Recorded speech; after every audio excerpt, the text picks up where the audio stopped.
Yo, what up, y'all? It's your boy Rob coming back at you once again with another live stream. So, before we get started, you already know what to do. If you're not subscribed to the channel, make sure you hit the bell icon twice.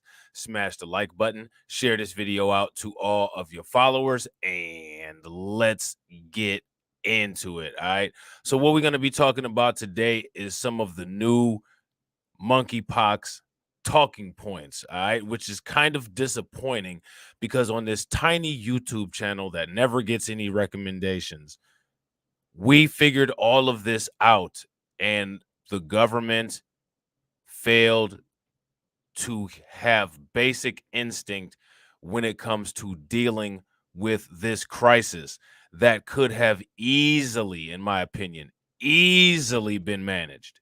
Could have easily been managed. But because we didn't want to hurt a group of people's feelings, it wasn't managed properly.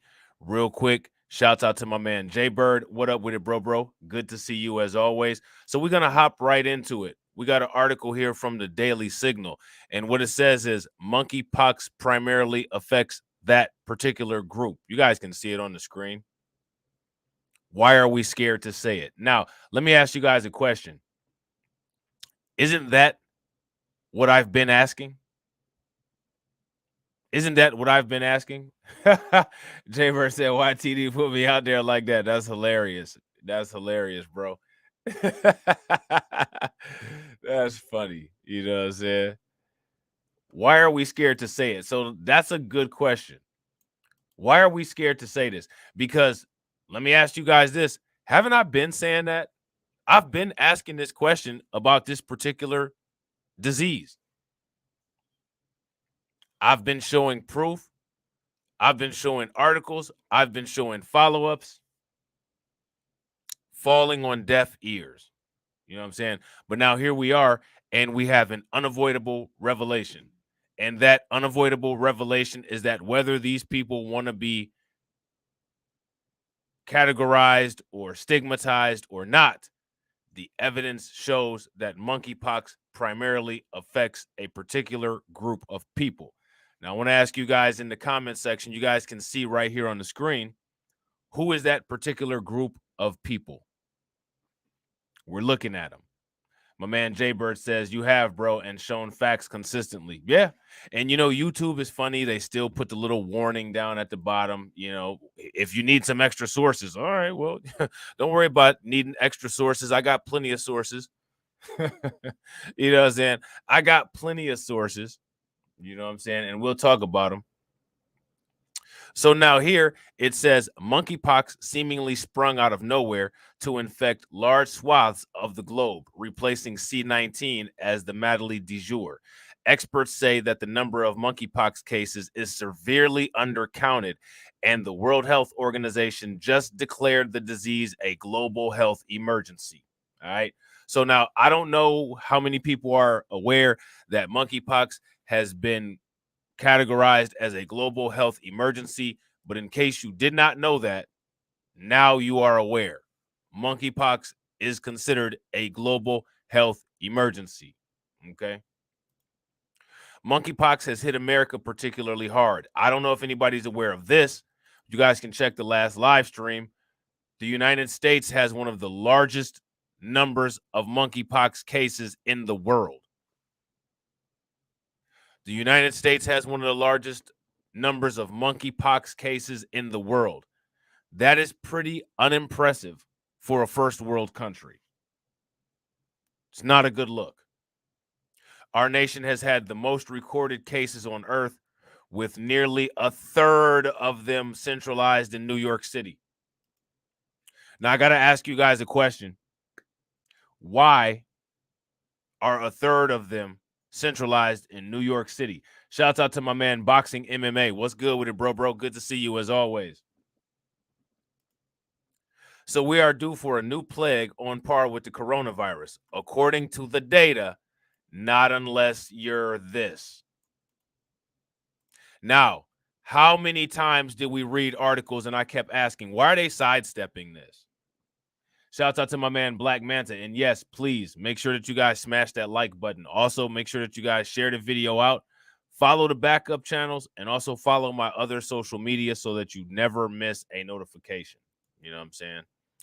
A study published in the New England Journal of Medicine reported that 98% of those infected around the world were from this community or that community who are doing that. Now, before this study was published, see, we never read a study, but before this study was published, didn't we say that?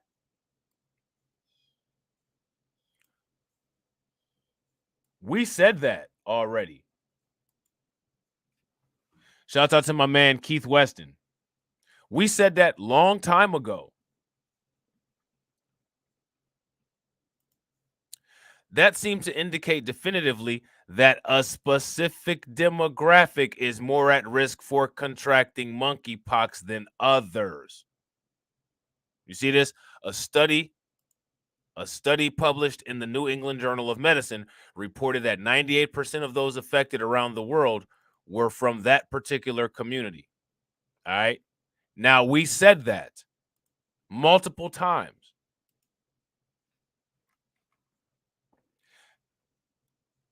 I'm telling people, go back and binge watch all of the videos and all of the live streams on this channel and take notes. We said this a long time ago. You know what I'm saying? Yet the messaging strategy surrounding monkeypox seemingly has sought to obfuscate this fact. And we said that too. We kept asking the question, why is it that they're not talking about this the way that it's actually unfolding? We literally asked that question. We also said that because of the way it's being talked about, because of the way it's being discussed, that is probably going to affect the spread of it because people aren't getting accurate information. We said that. And look at what we're dealing with.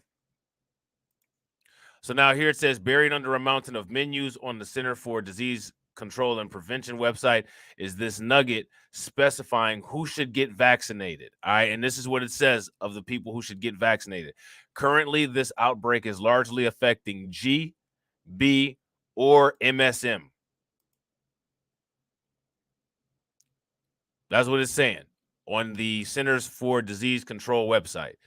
And even when they do say something about how monkeypox almost exclusively affects these particular individuals, public health couched their language by citing a non-existent stigma against that particular group as the reason.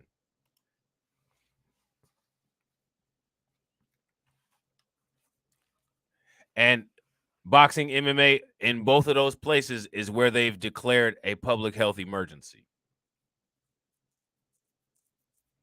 Which we said that. We literally said that this thing would get out of hand. You know what I'm saying?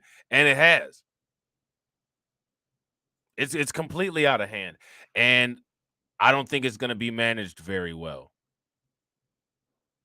I think they're going to drop the ball on this the same way that they dropped the ball on C19. You know what I'm saying? World Health Organization chief and leftist hack Tedros Adhanom Ghebreyesus said the stigma and discrimination can be as dangerous as any virus and can fuel the outbreak. Now, I've always questioned and I've always asked, why are they not talking about this directly? Because I don't think that talking about this accurately is going to cause any issues. I think that not talking about it accurately is what's going to fuel the issues because people aren't going to be able to get the right information, which means that the populations who are most at risk are not going to realize that it's them who are at risk. And because of that, the disease is going to continue to persist and spread. So now here it says, as we have seen with C19 misinformation, this information can spread rapidly online.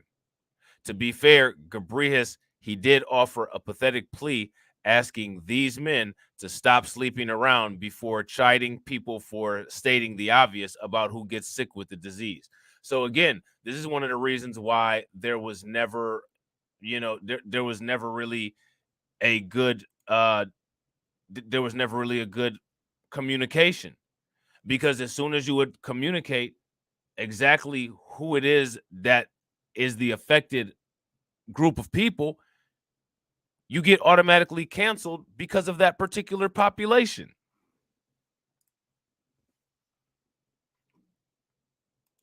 So now here it says, for men who have sex with men, this includes for the moment reducing your number of sexual partners, excuse me, reconsidering sex with new partners, and exchanging contact details with any new partners to enable follow-up if needed, the World Health Organization's Director General said. All right. So now we kept talking about that, and we kept asking the question, if they're giving advice like that, why are they not just coming out and saying the obvious? Didn't we say that? If we said that, guys, give me a thumbs up in the comment section. If we didn't say that, give me a thumbs down. So now here it says, in a post C19 world, that short of hand-wringing appeal for people to change their behavior falls flat. It's unacceptable after public health officials used government to force individuals the world over to lock down, mask up, and get the jab against their will. Medical tyrants such as the National Institutes of Health's Dr. Fauci seemed perfectly willing to stigmatize those who wanted to maintain their freedoms as, quote, anti-science, and more than one unmasked American was accused of being a grandma killer.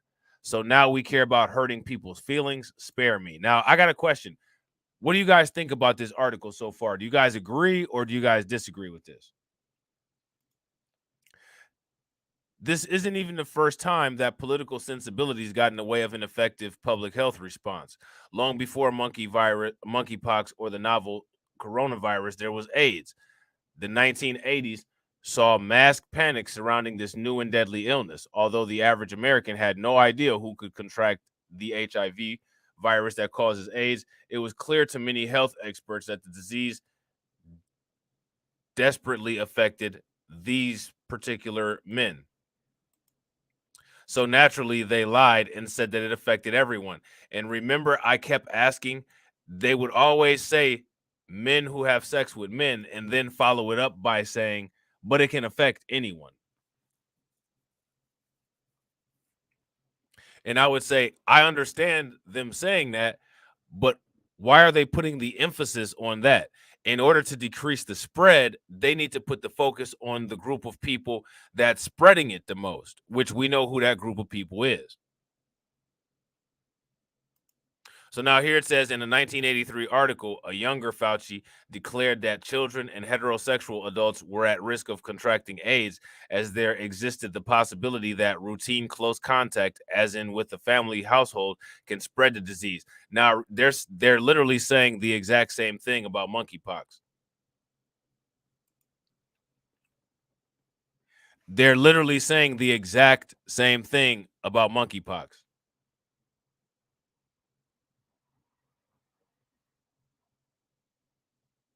Oh yeah, and the World Health Organization, boxing, MMA, declared it a public health emergency, as well as New York and San Francisco, and we'll get to that.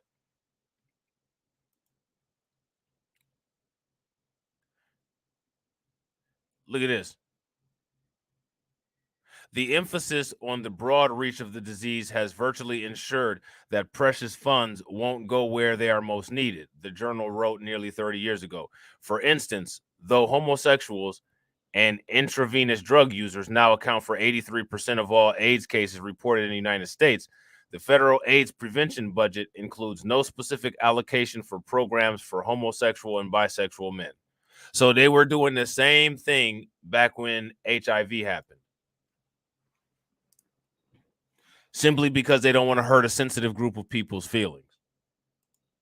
So now here it says, it's time to stop beating around the bush when it comes to public health. Dire ramifications arise when politics seep into healthcare. How many thousands of lives could have been impacted if Fauci hadn't injected his own personal politics into the C19 debate? How many businesses could have been saved from ruin had they just been able to stay open? How many families could have said their goodbyes to loved ones or attended personal milestones such as the birth of children? The number of lives touched by the politicization and selective enforcement of pandemic policies stack up quickly. And what happens when the next serious infection that affects everyone wraps around the globe? Well, sorry, Fauci, your credibility is shot. Now, let me ask you guys a question. How do you guys feel about Dr. Fauci? Do you guys feel that his credit is shot? If you guys believe that Dr. Fauci's credibility is shot, give me a thumbs up. If you guys disagree, give me a thumbs down. What do you guys think about Fauci? Is he reliable or no? Americans saw how you treated C19 and how you are treating monkeypox and decided they were better off on their own. The Centers for Disease Control and Prevention and the World Health Organization may think they're being kind by ignoring the big gay elephant in the room, but their behavior is making things much worse than they need to be. And again, I have to agree. And I have to agree, and I blame a lot of the spread of this on the way that it's being discussed. Because again, in my opinion, it's not being discussed properly. You know what I'm saying? We've been talked about that it came out in London. We've been talked about where is it at and why is it in the places that it's at.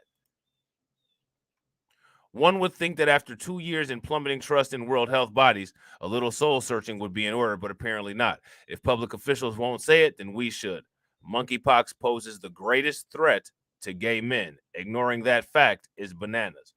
Now, my question for you guys is, do you all agree with that? Do you all agree with that? Me personally, the evidence that I've seen, everything that I've gone over, that's what it shows. That's consistent with the evidence that I've seen. So now what we're going to do is there's this YouTube doctor. His name is Dr. John Campbell. I'm not sure if you guys have ever watched him. Have you guys ever watched Dr. John Campbell? If you guys have ever watched Dr. John Campbell, give me a thumbs up in the comment section. If you haven't, give me a thumbs down. Okay?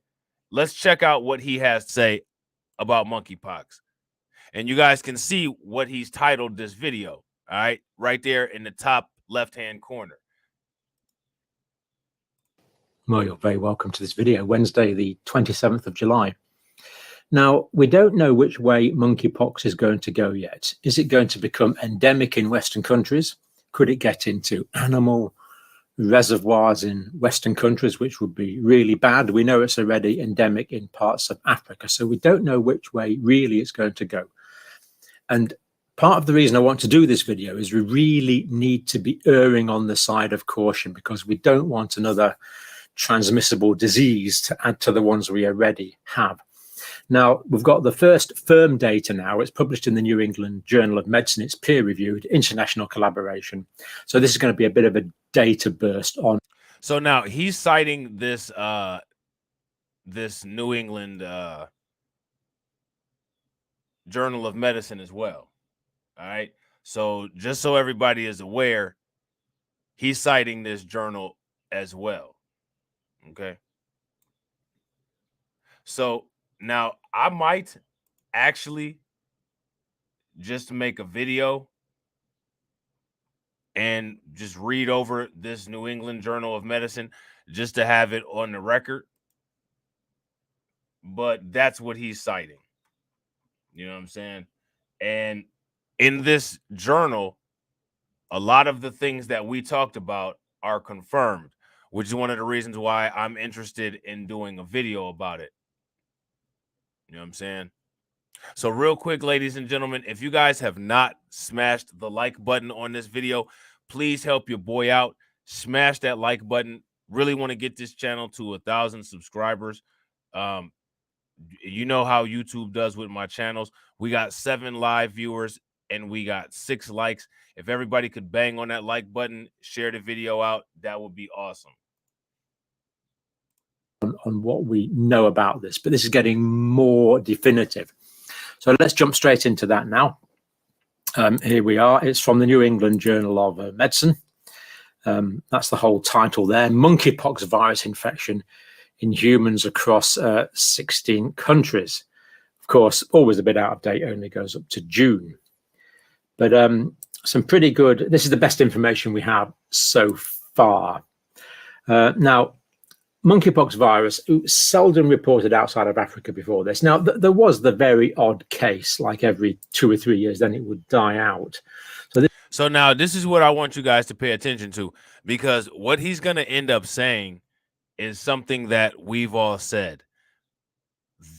It's a safe assumption to make that the strain that is being transmitted now frequently is different than the strain that was going around in Africa. So pay very close attention to this. This does seem to be different. There does seem to be a bit of a change in this virus that's called. See, he just said it. All right. So I want you guys to pay very close attention. Case, like every 2 or 3 years, then it would die out.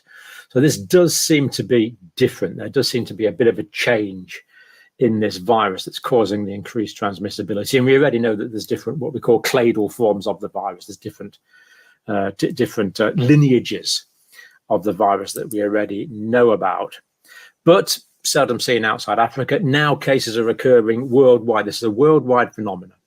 Now, what this group did, they formed an international collaborative group pretty quickly, pretty efficiently, it has to be said. And if we actually look at the group here, we've got the this is the data from where it came from. So really quite impressive. Canada, United States, Argentina, Israel, and all these European countries, and Australia. So pretty impressive, rapid collaborative group. And this is what they've found out. So what they were looking at is an international case series presentation, looking at the clinical course, the clinical outcomes. Basically, it's a clinically orientated exercise, outcome of confirmed infections. And the other thing about this series, which is good, is it's very scientific. These are all polymerase chain reaction confirmed infections. So the clinicians involved were all very satisfied, both in clinical terms and from examining the PCR of the virus, that it was in fact genuine monkeypox cases. Now, 528 infections diagnosed in this time period up to the 24th of June. So already there's going to be more, of course. And as I say, we don't know which way. Shouts out to Carla. What up with it, Carla? So now, again, you guys can see what people are saying about monkeypox. It's starting to sound a lot like what we said long ago. It's starting to sound a lot like everything that we said a long time ago about monkeypox. This is going to go yet. I kind of get the feeling it's a bit in the balance. There's certainly going to be more cases. I mean, there's more cases on a daily basis at the moment. We know that, but whether it's going to become endemic and we're going to have it for long term, this is the concern, and also the concern of it spreading into children, young people, and pregnant women as well, potentially affecting. Now, like I said, if people here in the United States or if people in Europe, if children start coming up positive for monkeypox, that needs to be an automatic Child Protective Services case. If you guys agree, give me a thumbs up. If you guys disagree, give me a thumbs down. Because my question is, we know how this is spreading and we know who's spreading it. Why would children have it? Shouts out to my man AB Promotions. What up with it, bro? The developing children, the developing babies, is a concern again. But this paper doesn't tell that. But this is why this is a concerning matter. Thankfully, we don't seem to be at that stage yet. Hopefully, we never will be. So 528 cases, 43 sites, 16 countries. And here's the data, 98% gay or bisexual men. 75% were white. Now, what was that nonsense that we were talking about yesterday from ABC News. You guys remember that article, ABC News? It said, oh, minorities are bearing the brunt of monkeypox infections. Look at this. 75% are white, just like I said yesterday. If you guys recall what we talked about yesterday, give me a thumbs up. If you guys don't remember, give me a thumbs down. 75% of the cases are white men. Of course they are, because the disease is running rampant in Europe, like I've been saying from day one. So of course it would be white people. If the disease was running rampant in Africa, then it would be black people. If it was running rampant in China, then it'd be in Asian people. But the article that we read yesterday from ABC News said that, quote, it's minorities. And I said, yeah, if you're talking about the global minority, which would be Europeans. But they're talking about black and Hispanic people. And when we looked at the graphs, even those graphs were inaccurate and selectively reported. So there's that. So again, here's the information that this doctor is presenting, and he's presenting it from the New England Journal of Medicine, which we'll be going over at some point. Okay. 75% of them were white. Now, I don't think the ethnicity is remotely significant here.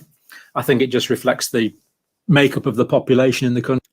Now, if we didn't have a system of white supremacy, the ethnicity wouldn't be important. If we had all races on the planet getting along and working together the way that humankind should, then it wouldn't be a problem. But that's not the situation that we have here on this planet.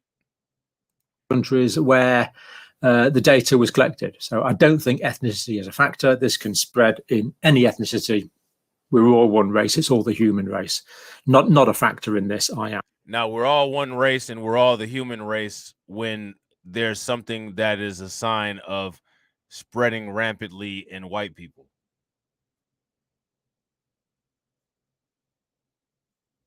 Now, if we're all the human race, then why continue to put the emphasis on Africa and not mention the fact that this disease was found in Denmark?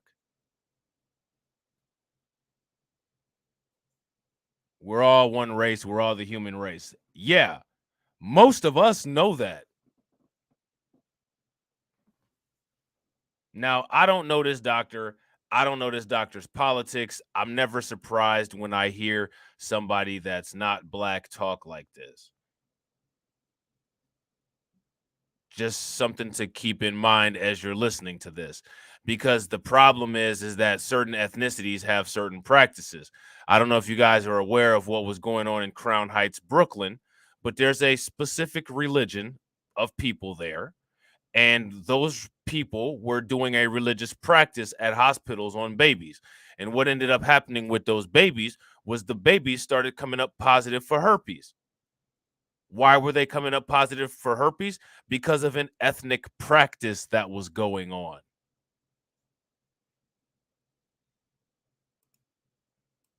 Because of an ethnic practice that was going on. And real quick, I'm going to show you guys some evidence of what I'm talking about.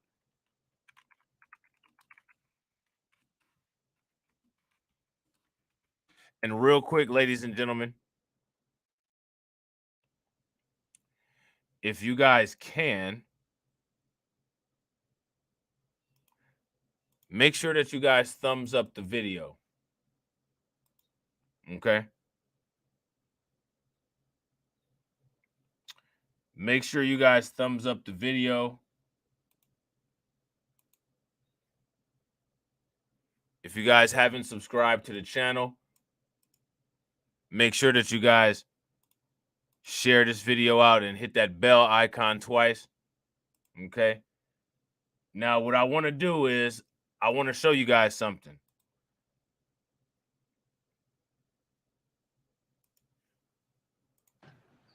For Jewish parents, the bris is one of the first religious rites for their baby boys, a circumcision. But there's one kind of bris in ultra-Orthodox communities that's causing some alarm. It's not healthy. I mean, nowhere it's written you have to that kind of procedure. The practice is called masitza b'peh, where a moil uses his mouth to suck blood away from the baby boy's genitals after circumcision. Now, I want to make sure that everybody heard that correctly. That's one of the reasons why it's important to pay attention to ethnicity when it comes down to diseases, because certain ethnic practices can contribute to the spread of diseases. Like that.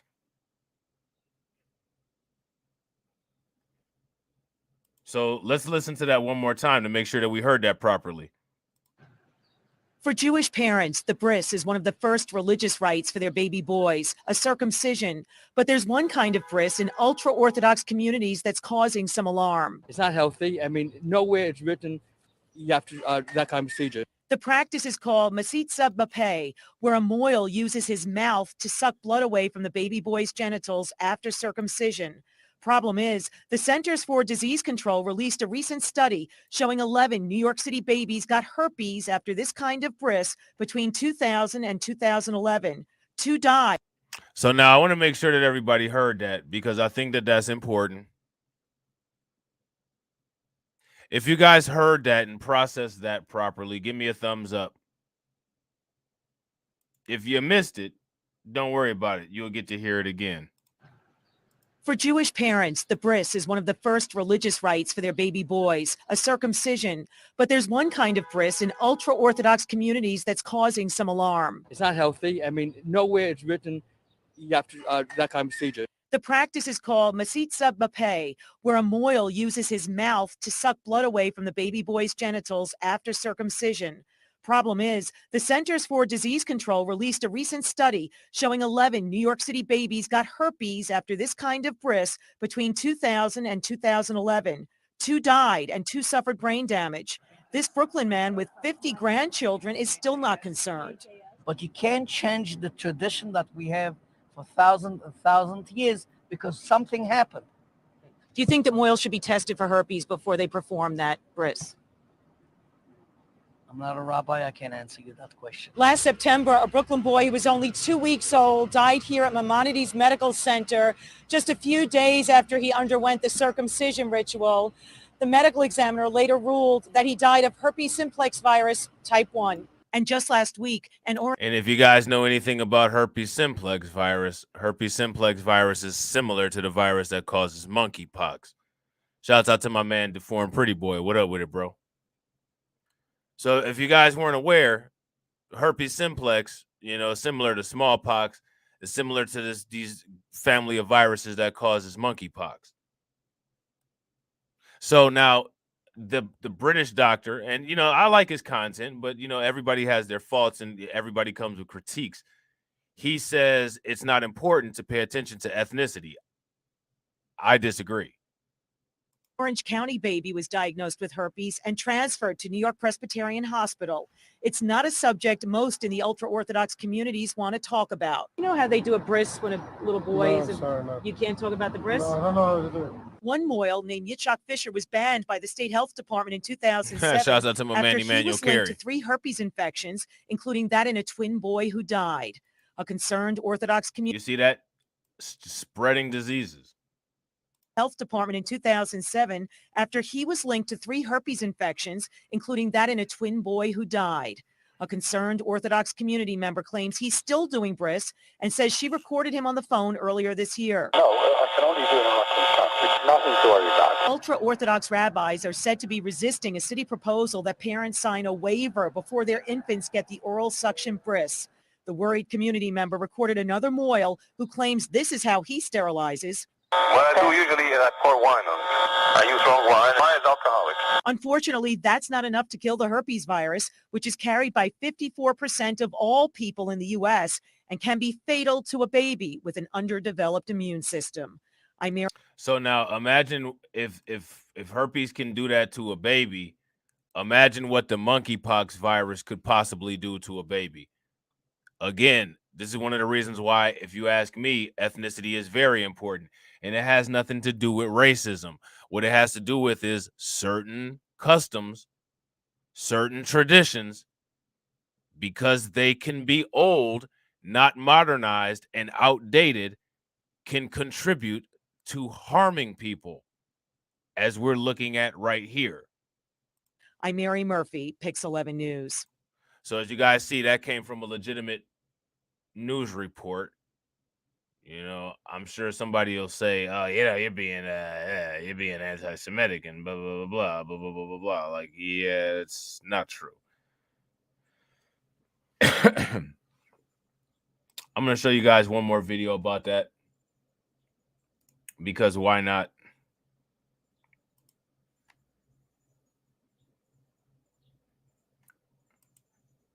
And then we'll get right back to the good doctor. Yeah, it's absolutely not biblical. Maybe as far as like some end time stuff. You know what I'm saying? Maybe like some end time stuff. So now, as you guys can see here, these are legitimate news reports. I'm not just making this stuff up.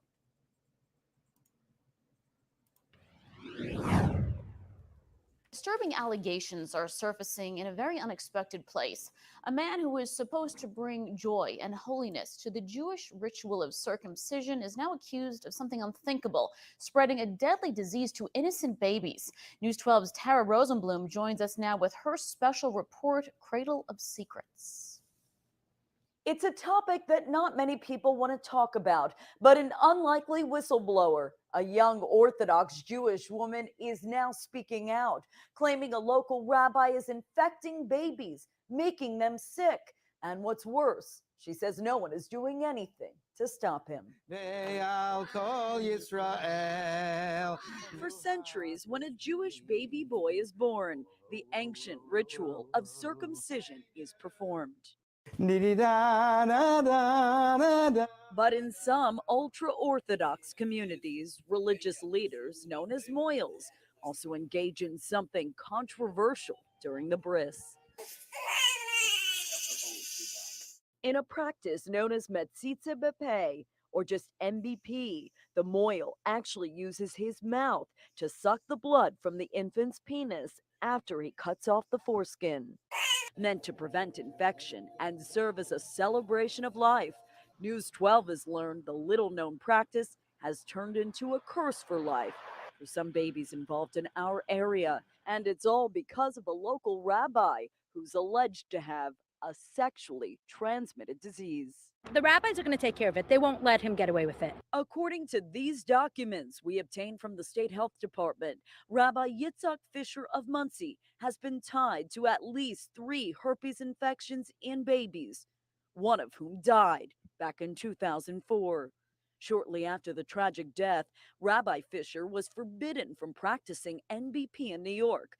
But despite this state-issued ban, one concerned mother tells us the infected moyal is still placing innocent lives at risk. They should be arresting Rabbi Fisher. He should be in jail for murder, for homicide, for infanticide.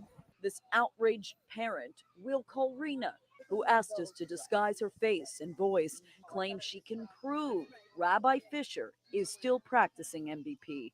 She says she very recently secretly recorded a phone conversation with him in which she requested the rabbi to perform the controversial service. No, there's nothing to worry about. Nothing to worry about. I can only do interruption tasks. It's perfectly okay. But at one point during the call, Rena questions the safety of oral suction and references the recently reported death of a baby in New York City just last September. The baby passed away on Rosh Hashanah. It took them 5 months for the health department to convince the medical examiner to add the word oral suction to record the death. The medical examiner did not want to do it. But the newspaper picked it up. It was enough to make the issue. Were you shocked when Rabbi Fisher told you that? Shocked is an understatement.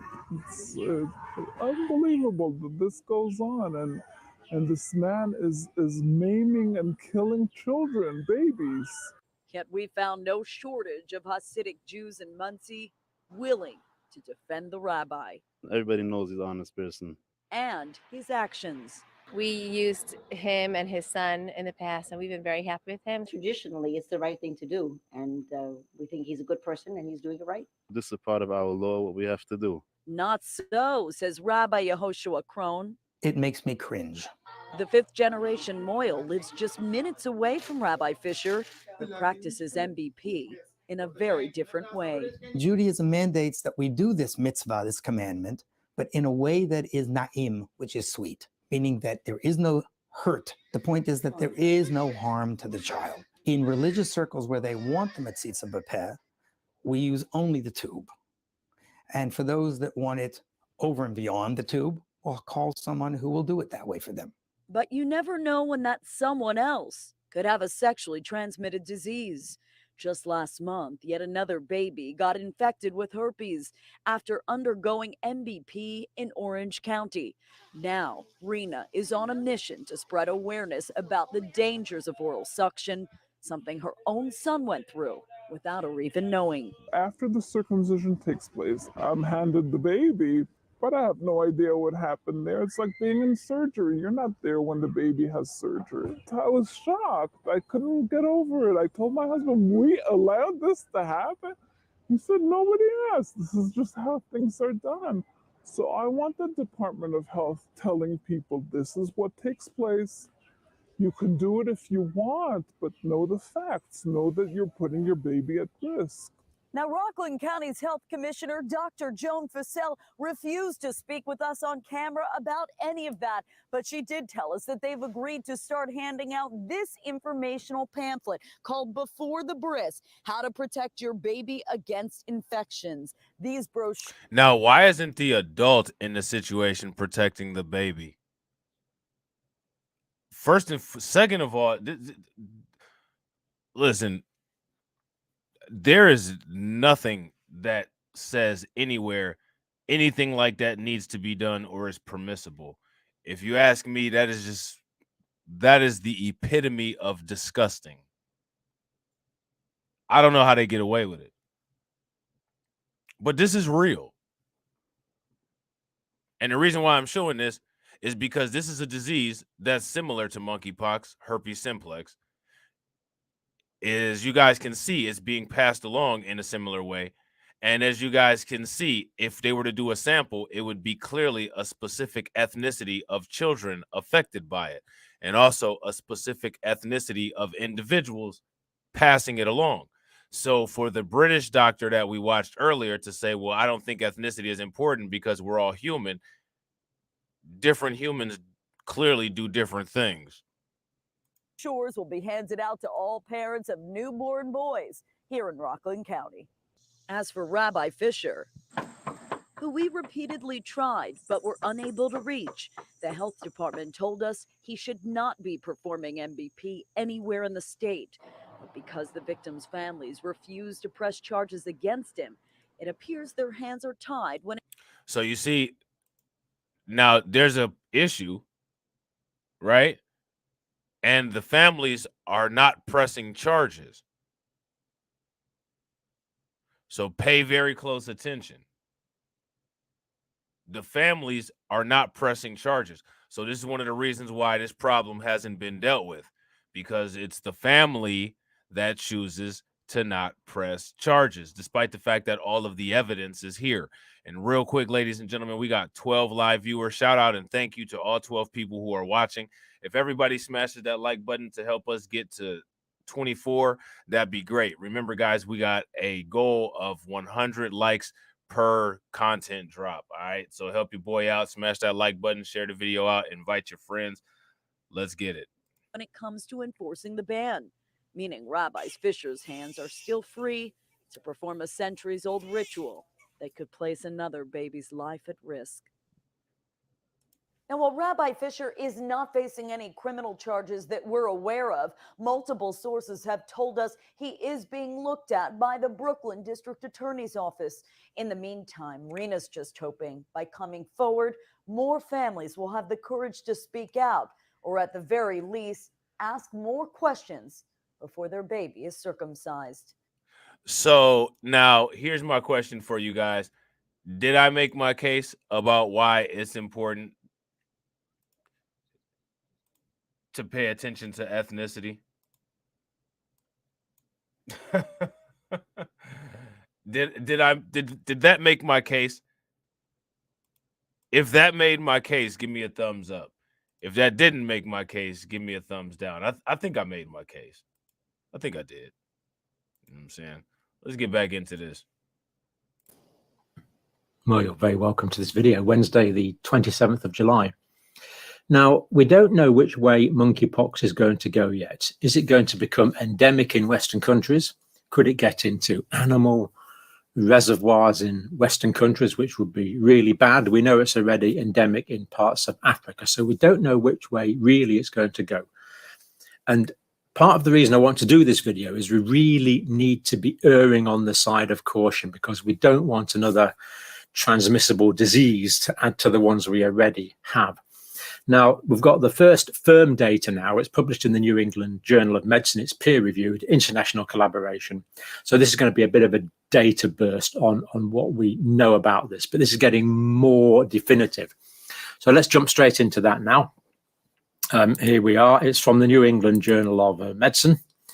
That's the whole title there. Monkeypox virus infection in humans across 16 countries. Of course, always a bit out of date, only goes up to June. But some pretty good, this is the best information we have so far. Now, monkeypox virus, seldom reported outside of Africa before this. Now, there was the very odd case, like every 2 or 3 years, then it would die out. So this does seem to be different. There does seem to be a bit of a change in this virus that's causing the increased transmissibility. And we already know that there's different, what we call cladal forms of the virus. There's different lineages of the virus that we already know about, but seldom seen outside Africa. Now cases are occurring worldwide. This is a worldwide phenomenon. Now, what this group did, they formed an international collaborative group pretty quickly, pretty efficiently, it has to be said. And if we actually look at the group here, we've got the this is the data from where it came from. So really quite impressive. Canada, United States, Argentina, Israel, and all these European countries, and Australia. So pretty impressive, rapid collaborative group. And this is what they've found out. So what they were looking at is an international case series presentation, looking at the clinical course, the clinical outcomes. Basically, it's a clinically orientated exercise, outcome of confirmed infections. And the other thing about this series, which is good, is it's very scientific. These are all... Anybody want, shouts out to the people watching on Facebook. Anybody want to help the people on Facebook out with, quote, what does monkeypox look like? If you guys answer that question, I will put the answers up on the screen for our people on Facebook to check out. And if you guys are wondering how to watch on Facebook, all you got to do is just hit the description box or hit the about page and make sure that you follow the Blacklight Revelations C19 group or the Blacklight Revelations Facebook page. And you'll be able to check us out on Facebook. And yep, sores. They call them papules. They look like giant pimples. Polymerase chain reaction confirmed infections. So the clinicians involved were all very satisfied, both in clinical terms and from examining the PCR of the virus, that it was in fact genuine monkeypox cases. Now, 528 infections diagnosed in this time period up to the 24th of June. So already there's going to be more, of course. And as I say, we don't know which way this is going to go yet. I kind of get the feeling it's a bit in the balance. There's certainly going to be more cases. I mean, there's more cases on a daily basis at the moment. We know that. But whether it's going to become endemic and we're going to have it for long term, this is the concern. And also, now here's my question for you guys. Do you guys think that this is going to be a long-term thing? If you ask me, I think it is going to be a long-term thing because of the United States, how sensitive they are with discussing this, how they're not talking about it the way that it needs to be talked about.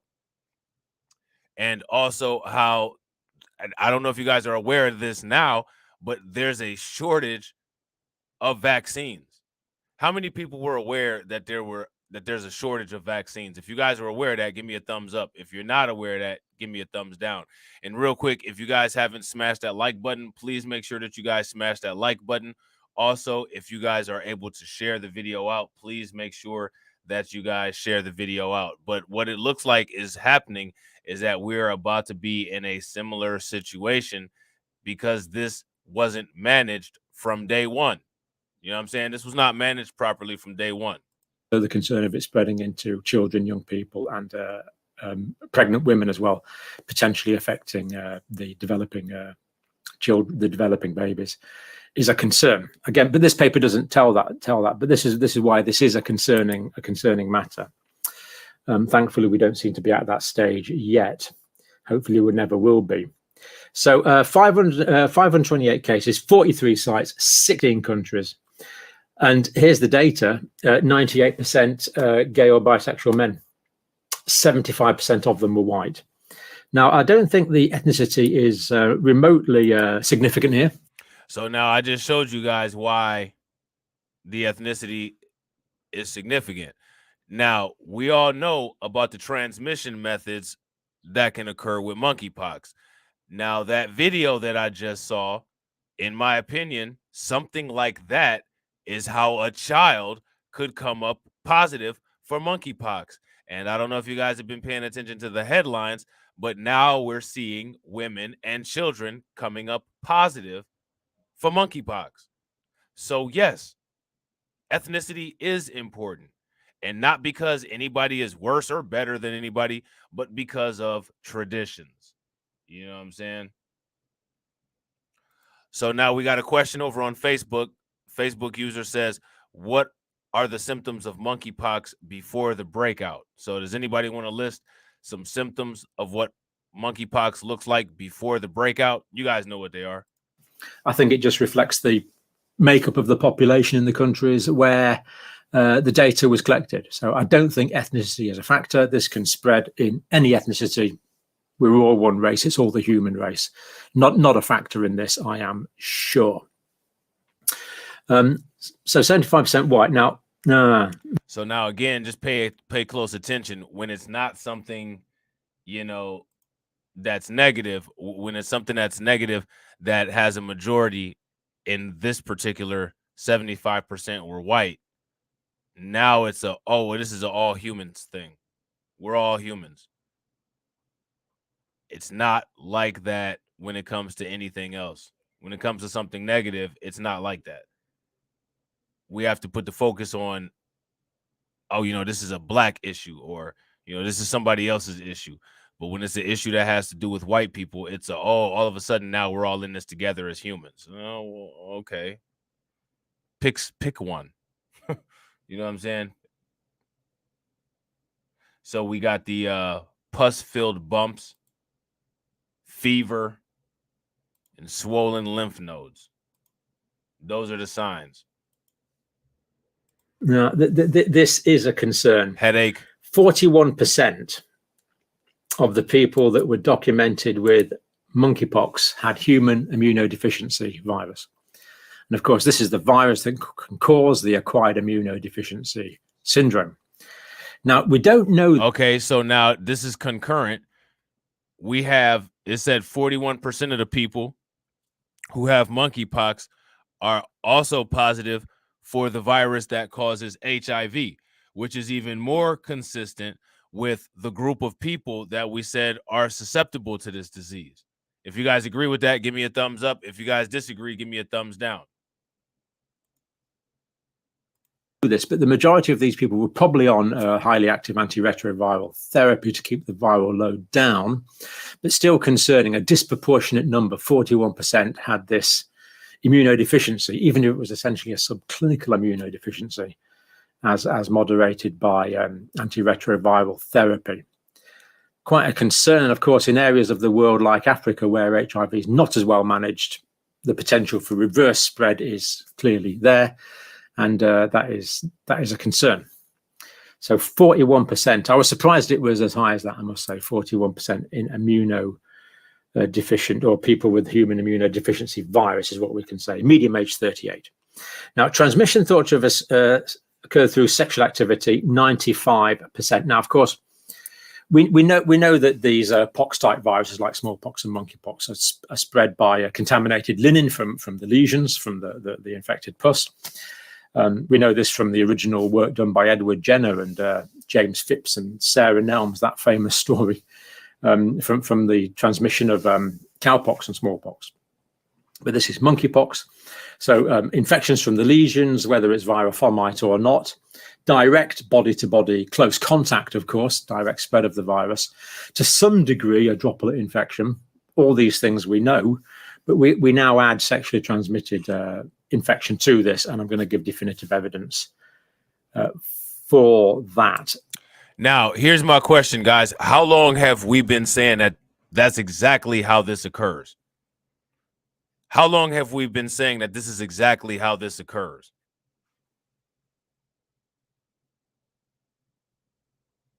Literally since the first articles came out about this. Again, and this is one of the reasons why people need to go back and binge watch all of the content on this channel, because there were not very many people saying that. And we said it. Running the risk of all of the criticism, running the risk of, you know, people saying that we're being homophobic. We've said it from the jump. Just like my man Emmanuel Carey is saying right there, we've said it from the jump.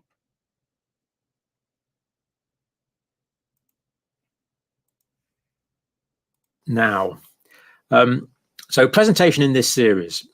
So 95%. So this is now the series where it's sexually transmitted.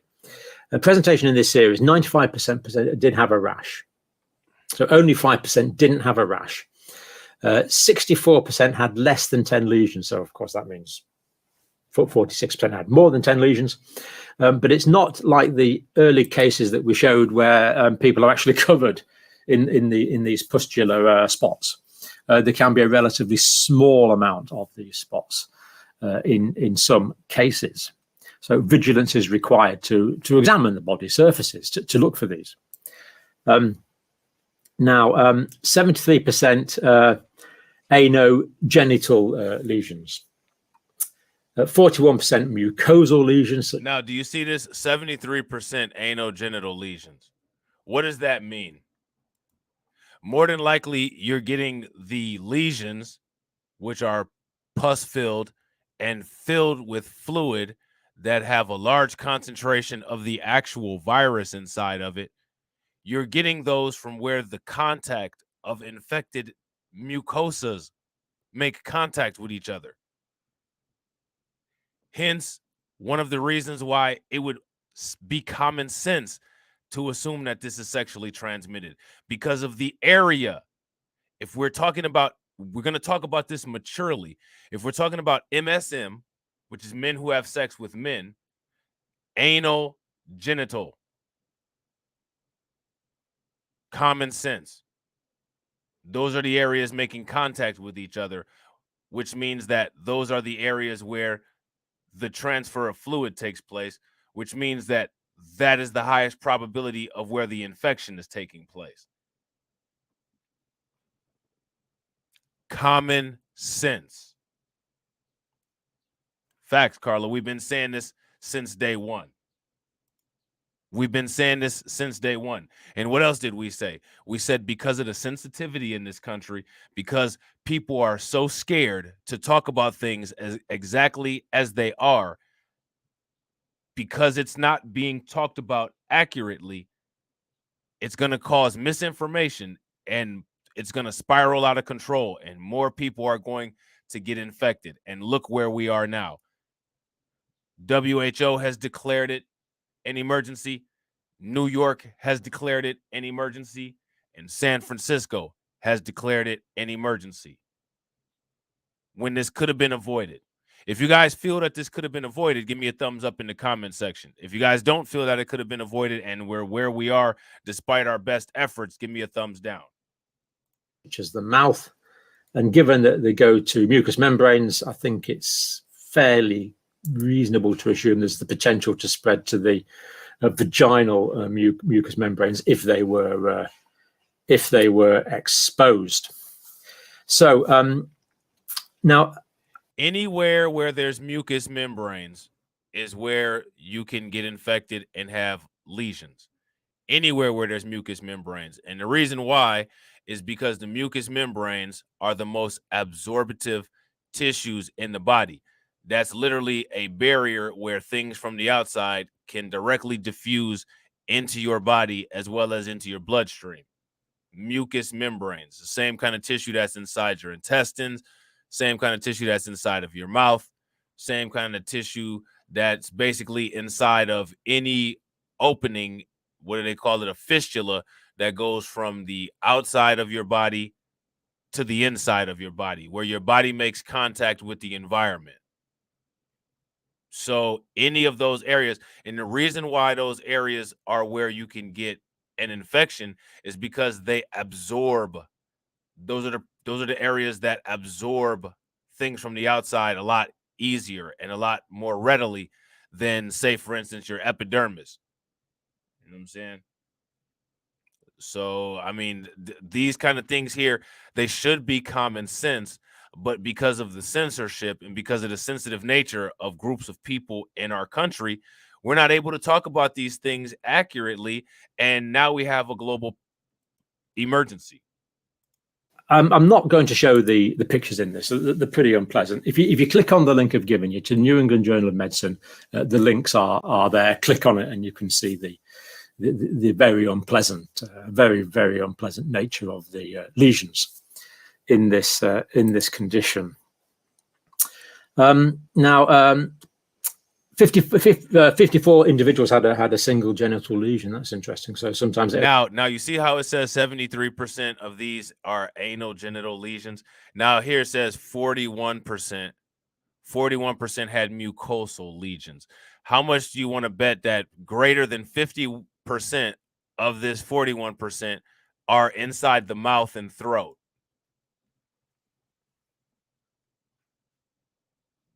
Would you guys agree with me that there's a high likelihood that greater than 50% of this 41% are in the mouth and throat? If you guys agree, give me a radiation emoji. If you guys disagree, give me a thumbs down. Only affected the point of transmission.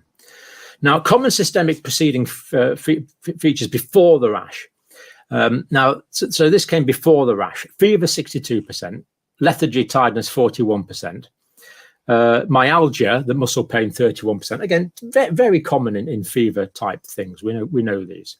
Headache, 27%. Lymphadenopathy is the swollen lymph glands, and that occurred in 56%. So swollen lymph glands, so under the jaw, in the axilla, in the groin, where we can get these swollen lymph nodes, the lymphadenopathy. Concomitant sexually transmitted infections, in other words, infections that were presumably picked up at the same time. 109 of the 377 in this case is where the data was available, 29%. Among the 23 people with a clear exposure history, medium incubation period was 7 days. Big range, 3 to 20 days, but 7 was the medium. Now, remember, guys, the CDC and the WHO both have said that they believe that the numbers for this are severely underreported. They believe that the numbers for this are severely underreported. Monkeypox virus DNA was detected in 29 of the 32 individuals who were able to contribute seminal fluid to the study. Now, this is new as far as I'm aware. That this is actually being spread now by seminal fluid. Therefore, clearly, we can classify this now as a sexually transmitted disease, but still bearing in mind that could lead on to the other forms of spread, the direct contact, the fomite spread, the contaminated towels and bedding. Now, we said this from jump. We said that this was an STD from jump. We asked the question, why is it that they're not classifying this as an STD? Because classifying it as an STD would be the proper classification. And if you classify it as an STD properly, then you'd be able to properly provide remedies on how to avoid it. If you tell, they were emphasizing, oh, this can be passed on in droplets. Yeah, but that's not the major vehicle of transfer. So why are we saying that when we see the particular group of people who's being affected and the method that is being transmitted in? You can take a look at this and see by region the people who are the most affected. So why not discuss it that way to stop it from spreading? That's the question. And we've been asking that question since the beginning. Why not discuss it properly so that we can stop the disease spread? Spread and potentially even the relatively close contact droplet infection from breathing, coughing, sneezing. So that's new, but now we have data on that, and basically people need to take this on board and adjust behavior accordingly. Management, antivirals were only given in 5% of cases, not a lot really in the way of antivirals, no efficacy demonstrated. Let's be clear that there's no demonstrated antiviral preparations for this condition. So it looks like some clinicians were trying some things, which of course is quite reasonable to try, but nothing definite. 13% were hospitalized, mostly for pain management, severe anorectal pain. So pain in that area of the body was common, severe pain requiring hospitalization. Soft tissue superinfection. I think this does just mean the lesions basically the disrupt the integrity of the skin and the mucous membrane, so other infections can get in. And very often those other infections require treatments such as antibiotics, which we are already very good at treating, of course. Pharyngitis, limiting oral intake, so inflammation in the back of the mouth, so patients couldn't drink properly. That's quite alarming. Inflammation. You see this? Pharyngitis. Inflammation at the back of the mouth, preventing pharyngitis. You see that? Pharyngitis, limiting oral intake. Now, let me ask you guys a question. What is pharyngitis? Why would somebody have pharyngitis? Why would somebody have pharyngitis? You guys know what pharyngitis is? If you guys know what pharyngitis is, give me the definition in the comment section. And real quick, if you guys haven't smashed the like button or shared the video out, please take a moment and make sure that you do that. Right now, we have 11 people watching on YouTube. Shouts out to everybody watching on YouTube. And we have 16 likes. If everybody smashes that like button, we'll have 27 likes. And also, shouts out to the 5 people watching on Facebook. If you guys share the video out as well, that would definitely help. And feel free to come over to YouTube and check out the channel as well. Streptococcus is not a virus, Emmanuel. Streptococcus is a bacteria. But Streptococcus bacteria could infect open areas inside the pharynx, which is one of the things that could possibly cause soreness, which would cause that limit of intake. And also there can just be monkeypox lesions in there because inside the pharynx is what? Mucous membranes, mucosa tissue. You know what I'm saying?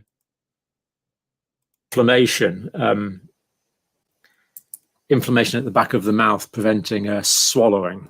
Whether that was associated with local disease transmission, we're unclear. It could well have been. But very unpleasant symptom. In hospitals, of course, if someone does have swollen pharynx, we can manage that really quite readily, but it does require specialized care. Eye lesions too. Acute kidney injury, the kidney stopping work, and what we used to call acute renal failure. 2 people. Myocarditis, that's a bit of a worry as well. 2. Infection controlling purposes, 13. And thankfully, yet no deaths reported. Now you see myocarditis. If you scroll back, let me see. There was something that he had said here. Let me see. Hold on.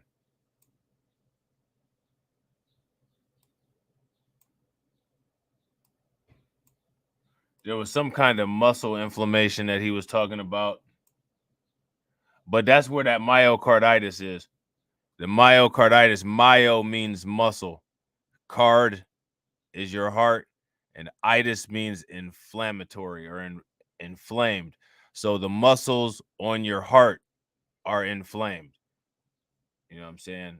So that can be caused by some hormones, or that can be caused by, some kind of immune response. You know what I'm saying?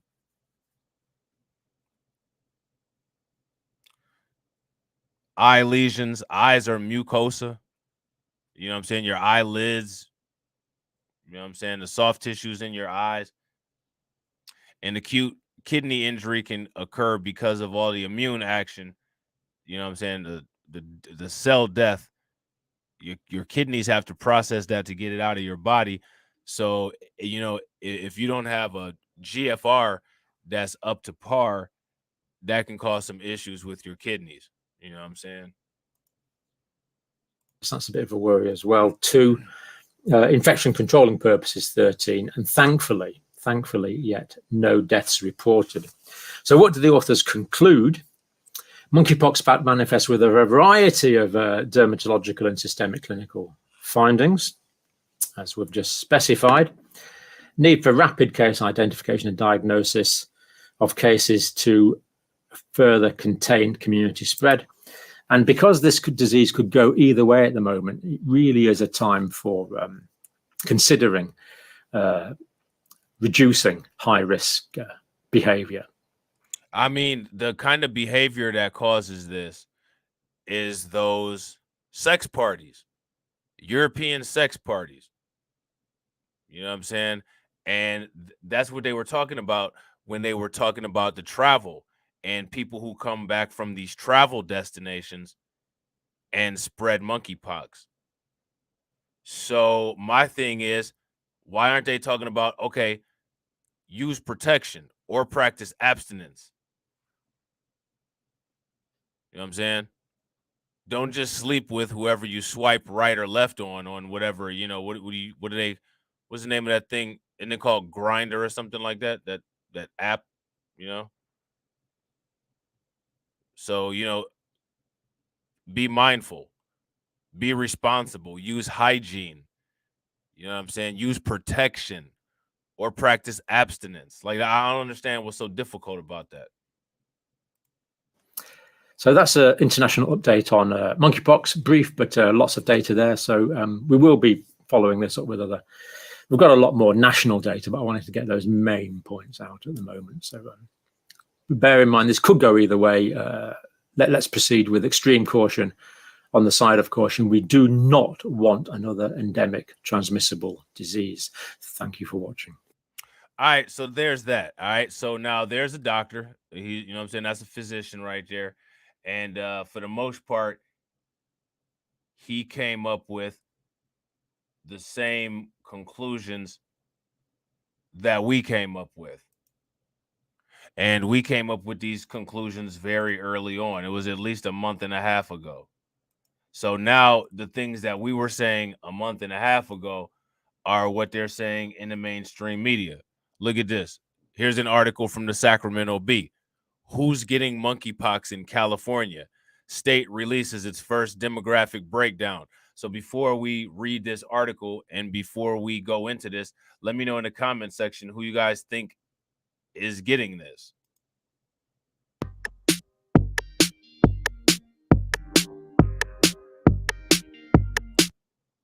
On May 21st, Sacramento County Public Health received a report from a healthcare provider about an individual with suspect case of monkeypox. The individual had recently returned from Europe. Preliminary testing was done at the Sacramento. That's literally exactly what I just said. That word for word, what I just said. The travel patterns. I mean, when it comes to epidemiology, you're not only supposed to look at the disease, you're not only supposed to look at, the symptoms that it's causing, but you're also supposed to pay very close attention to its behavior and how it spreads. And if you ask me, in my opinion, the government, the authoritative organizations, they've been dropping the ball on this. They've been dropping the ball on this. And I don't know how many times they think mentioning Africa is going to change things, but it's not. You know what I'm saying? The events have already been set into motion. And if people actually are concerned and actually want to do something about this and actually want to change the direction that this is heading in, then they need to take heed of all these patterns and start using preventative methods. On May 21st, Sacramento County Public Health received a report from a healthcare provider about an individual with suspect case of monkeypox. The individual had recently returned from Europe. Preliminary testing was done at the Sacramento County Public Health Lab, and we received the results on Monday, May 23rd. We are waiting confirmation testing from the Centers for Disease Control. The individual is in isolation, is not hospitalized, and is doing well.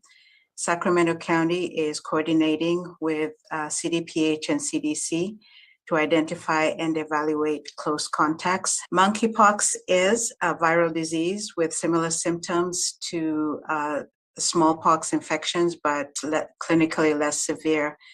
It occurs primarily in Central and West Africa and is rare in the US. Recent cases have been associated with travel to Europe. The incubation period is anywhere between 5 to 21 days, and a person is considered infectious from the onset of symptoms until the skin lesions have crusted and the crusts have fallen off and there's a new layer of skin. Transmission occurs mainly by large respiratory droplets or by direct contact with body fluids, skin lesions, or contaminated clothing or bedding. The good news is that the virus is very readily killed by regular cleaning detergents. Symptoms may last anywhere from 2 to 4 weeks, and prophylaxis with a vaccine can be considered in an outbreak setting. I just want to mention I will not be able to share a lot of detail about the individual. So if there are any questions about that, I may not be able to answer them. The vaccine has to be ordered from the CDC, and so we're working with the state and CDC to make that determination. There are two types that are available. One is specific for smallpox, and another one is a newer one that is specific for monkeypox. We are conducting contact tracing. Do we know at this point maybe how many close contacts this individual's had since returning from Europe? We're still determining that because we also have to look at what the definition of a close contact is. So we're still in the process of determining that. As I've mentioned, ways that in which it can be contracted is either through respiratory droplets, so being very close to the person and maybe talking back and forth could be spread that way. Other ways are direct contact with the skin lesions or bodily fluids, or contact with contaminated clothing or bedding. We are in conversation with the CDC and CDPH to make a determination whether any individuals that were on the same flight need to be contacted. I think it's important that if people are exhibiting some of the symptoms, especially if they have a rash that is unusual, that they contact their healthcare provider to have that checked out and make sure that if we need to do further investigation that we can do that right away. There are a couple of things to note. One, that it is a rare disease in the United States, and also that all the cases so It's not a rare disease in the United States anymore. The United States now has one of the world's largest amounts of monkeypox infections. Now, if a tiny YouTube channel can give advice on how to deal with this and follow this thing as it goes and watch it deteriorate from where it was within controllable numbers to where it's been out of control currently. What does that say about the government's competency? What does that say? And real quick, ladies and gentlemen, shouts out to everybody that's watching. We got 14 people watching and we got 18 likes. If everybody can smash that like button and get us to 32 likes, that'd be awesome. So please make sure you guys smash that like button. Help us out. Help us get to those 32 likes. Far have had mild infections.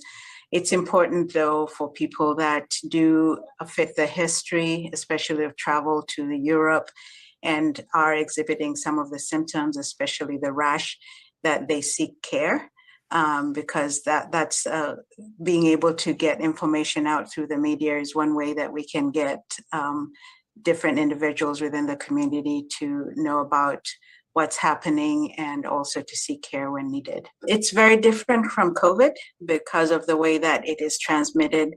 And so definitely we're putting out this information so that people are aware, but we are yet to see where this is going to go or how many cases we're going to get. But I think it's important for people to be aware that we do have cases in the United States right now. I think it's important for people to be aware because there are several countries in Europe that have reported cases. So people do need to be aware of this as they make their travel plans. And also, again, be aware of how it is transmitted. And so be careful in the places that they go to and activities that they engage in. So far, the cases that Shouts out to my have man, been U-Law. reported have been mild. But I think the concern for us in public health is always that. And absolutely, guys. And if you guys have not, make sure you guys listen to Tia. Please make sure you guys go to Just Talking with TD and Rob.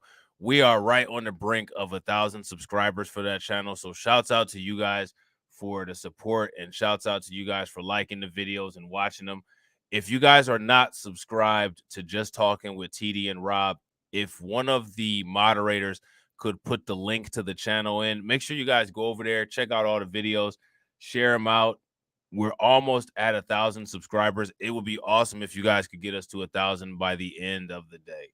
There might be some people that may end up with a severe disease.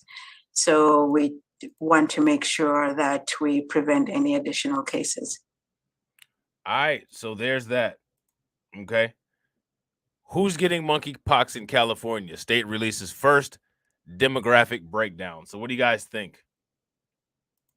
What do you guys think?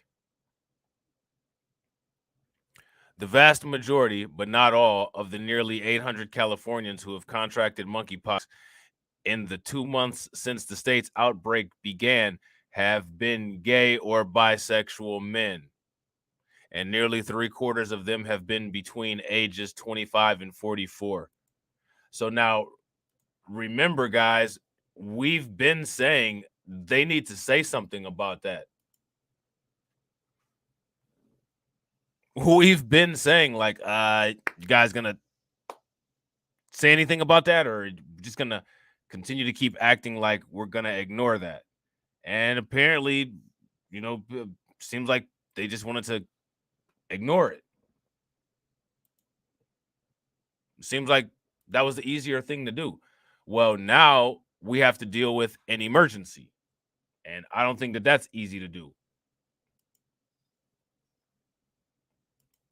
So now here it says that's according to the state's first public release of demographic data for the virus, posted Friday to the California Department of Public Health website. So this is interesting. I wonder what this looks like here.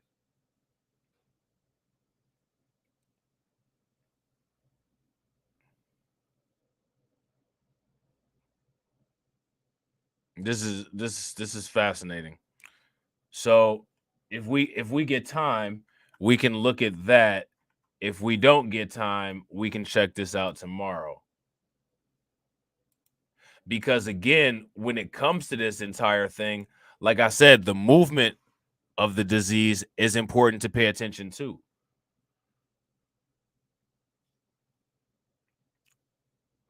The way that this thing moves, the way that it transmisses, the way that it travels, who it travels to.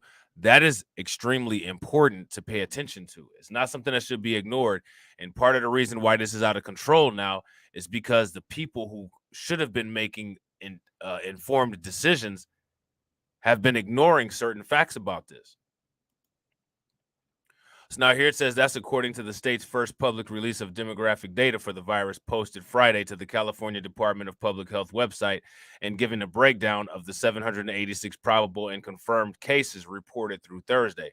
All but about 17 of those cases identified, all but about 17 of those cases identified as cisgendered men, according to the state health department. 5 were transgender men, 3 were cisgender women, and 3 were transgender women who were non-binary. Gender information was not available for the remaining 4. And pay very close attention, because when they call these people cisgender, they're talking about LGBTQ people who have not transitioned, which is bullshit. Because I thought that us heterosexual people were supposed to be cisgender.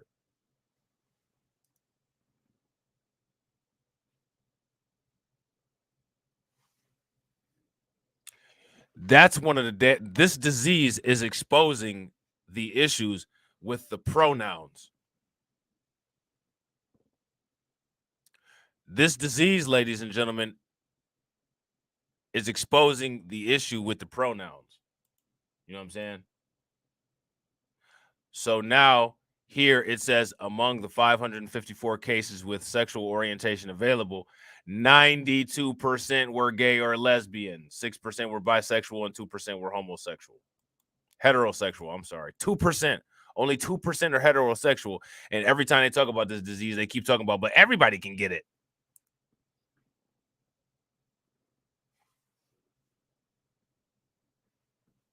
And I guarantee you 2% of these heterosexual people are probably women who got it from their husbands or children who are victims of abuse.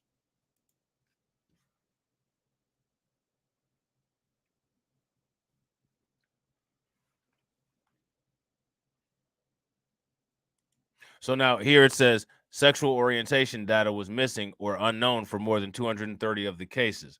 Dr. Thomas Argan, director of CDPH and the state's public health officer, during a call with reporters on Friday, said California is committed to reducing the stigma. Look at this. California is committed to reducing the stigma among the LGBTQ community, which has been singled out and treated unfairly because of this outbreak. Man, what are they talking about, man? Who's been singled out and treated unfairly because of this outbreak? The only way that they've been treated unfairly as a result of this outbreak is because they haven't been told accurate information because of the whole protection thing. How have they been singled out and treated unfairly?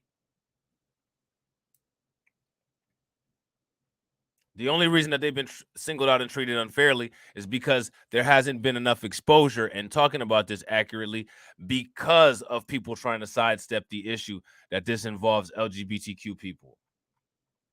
That's the only reason that anybody could say anything about them being treated unfairly. Like, seriously? Somebody explain to me in the comment section how they've been treated unfairly.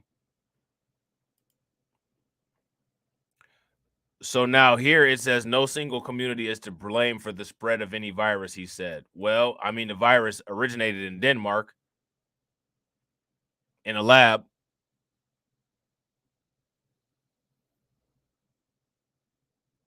So there's that.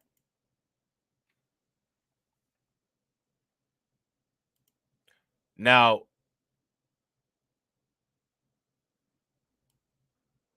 nobody's blaming anybody if we talk about this in the proper context.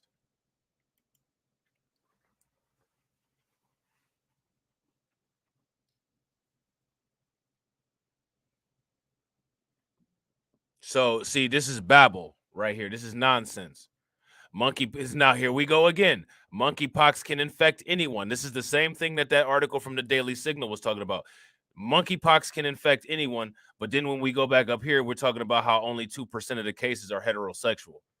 And these are probably people who had no idea that they were involved in a relationship with somebody who was on the DL.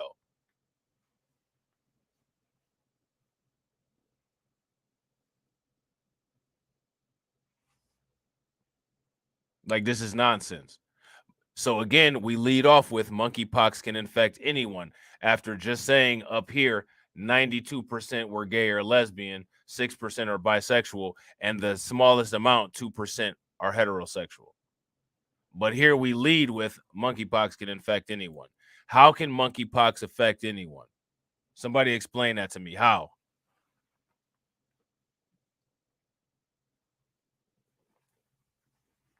How does that work? And real quick, ladies and gentlemen, if you guys haven't smashed that like button, please make sure that you guys smash that like button. Also, if you guys are not subscribed to the channel, take a moment, hit the bell icon, and also make sure you guys check out some of the older videos. Monkeypox can affect anyone, but it has primarily affected gay and bisexual men, as well as transgender people in the U.S. So why not say that? Because when you're sitting here saying monkeypox can infect anyone, you're only talking about 2%. You need to address the people that it's affecting.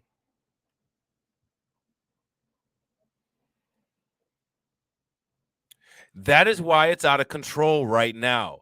That right there, what we're looking at right here, that's why it's out of control.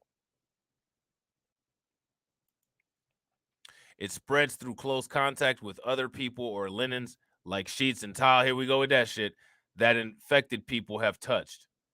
Now, what I want to know is, what is the percentage of cases that have come from linen or linen sheet or towel fabric infections? What percentage are fabric infections? That's what I want to know. Like, come on. That's what I'm saying, AB. And I've been saying that from the jump. They're actually doing a disservice by reporting this dishonestly, like what they've been doing. They're actually doing a disservice. The dishonest reporting of this situation is one of the reasons why this situation is currently out of control. If you guys agree with that, give me a thumbs up. If you guys disagree, give me a thumbs down. So now look at this. California monkeypox cases by gender. Cisgender male, 769. Now, see, within this cisgender male are heterosexual and homosexual men. These are simply men who have not transitioned, and this is bullshit. This is bullshit because now you're lumping us all together.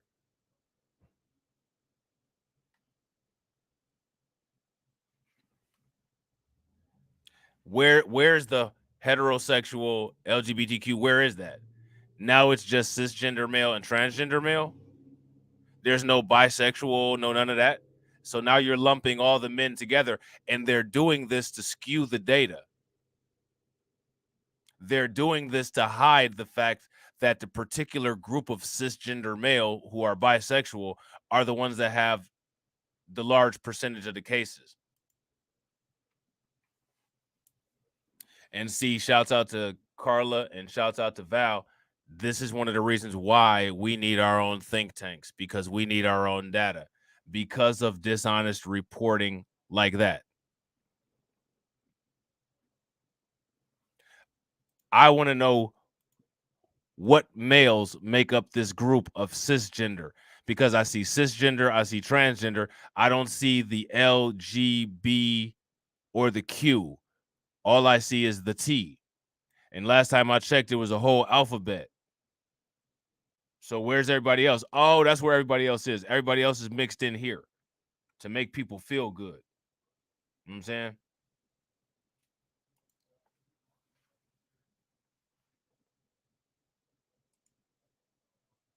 So now here it says California monkeypox cases by sexual orientation. You guys see this? All right, now California monkeypox cases by sexual orientation. There you go, right there. Gay and lesbian, 508 cases, 91.7%. Bisexual, 31, 5.6%. What did I tell you? heterosexual only 2%. So within this number here, cisgender, within this 769, 508 are inside of this 769. You see, but they playing with the numbers.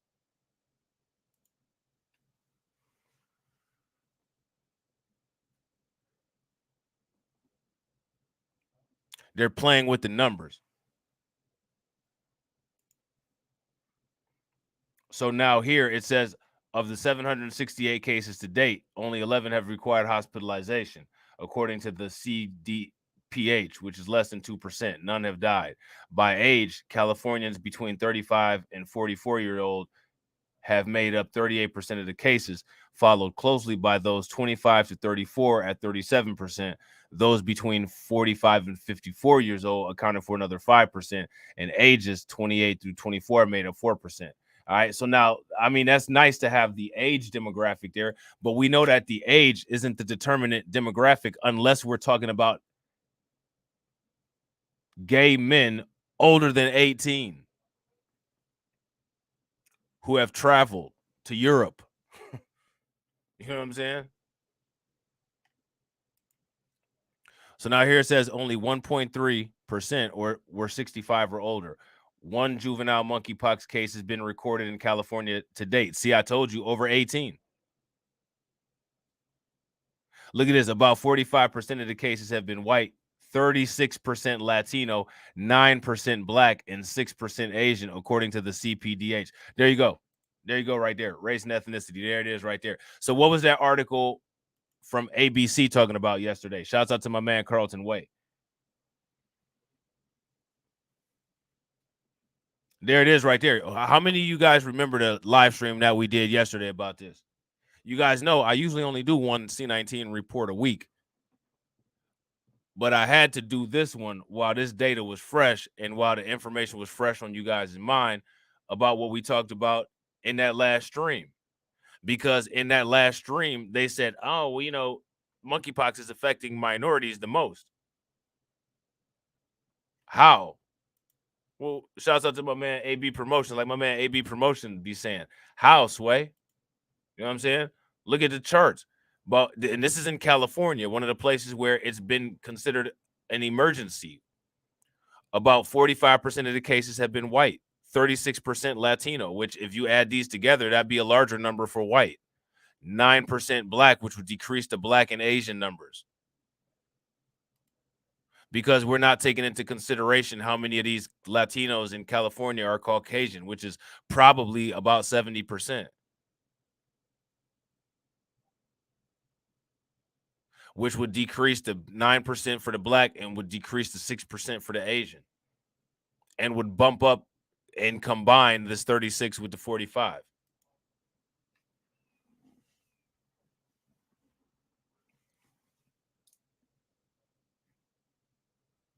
Shouts out to Keith. All right, bro. Peace.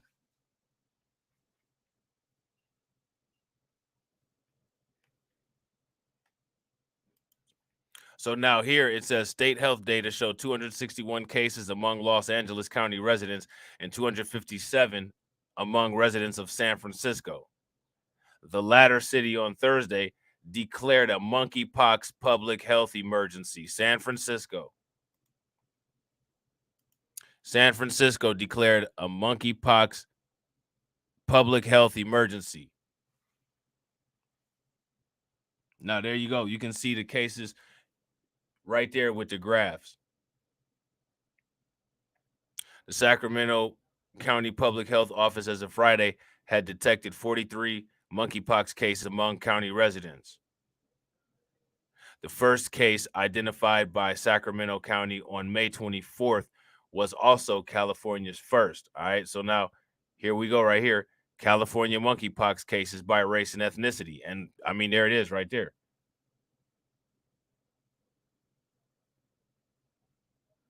So now how do you get that article that ABC wrote that says that minorities are bearing the brunt? Because honestly, there's only two minorities in the United States: black people and Asians.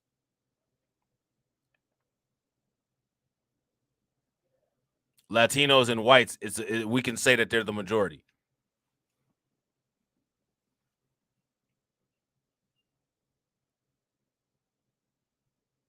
And if you look at this chart right here, Asians and black people have significantly lower percentages, significantly lower numbers than whites and Latinos, which again, I mean, how many of these Latinos are white?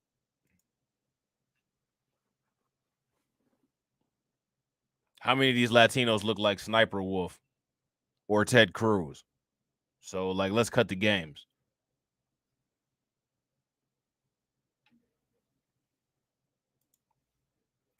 So now here it says California monkeypox cases by age, which we don't expect it to be.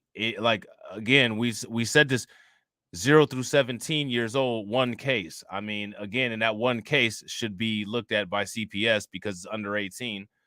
But now this is where you would expect the cases to be at. Over 18. Consenting male adults. You know what I mean? Which is where the majority of them are. And then it decreases back down to 65 because most of those people in that demographic of 65, those are people that they, you know what I'm saying? None of this was part of their generation. Those people that are 65 were racist and not LGBTQ, you know, pro LGBTQ. Them people don't even interracially date or anything like that. Those are some old racist, old school, ingrained, hardcore elderly people. So they're not going to be having no parts in none of this, which is one of the reasons why their percentage is so small. It's only 1.3%. You know what I'm saying? They're not doing anything outside of tradition. They're married. They probably spanked their kids. You know what I'm saying? If you're black, you know, you're in that black traditional family. You know what I'm saying? Like, if you're white, you're in that white traditional racist family. You know what I mean? Like, so there was definitely none of this going on with these people over 65.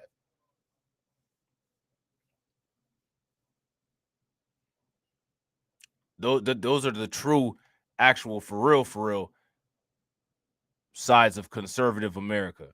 You know what I'm saying? Yeah, old school white supremacy, old school black people. You know what I'm saying? Old school white supremacists and old school black people ain't taking no part in this. That's just keeping it a buck. You know what I'm saying?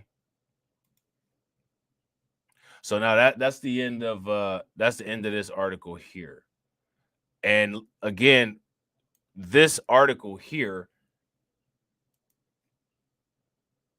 basically solidifies a lot of what we've been talking about. It literally backs up everything, and it also slightly debunks that ABC article that was saying that minorities are bearing the brunt. Like, no, minorities aren't bearing the brunt of monkeypox. Sorry. Now, I don't know if you guys were aware, but there's not very many vaccines available in California. And they're worried. You know what I'm saying? And also, as you guys can see, you know what I'm saying, real quick, shouts out to all of my channel members on my channels that are eligible for memberships. And shout out to all my Patreon members, subscriber edition. So, you know what I'm saying? This is what your boy invests the money from Patreon and the memberships into. You know what I'm saying? My StreamYard software, you know, Streamlabs, you know, all of the technical stuff, as well as the media stuff.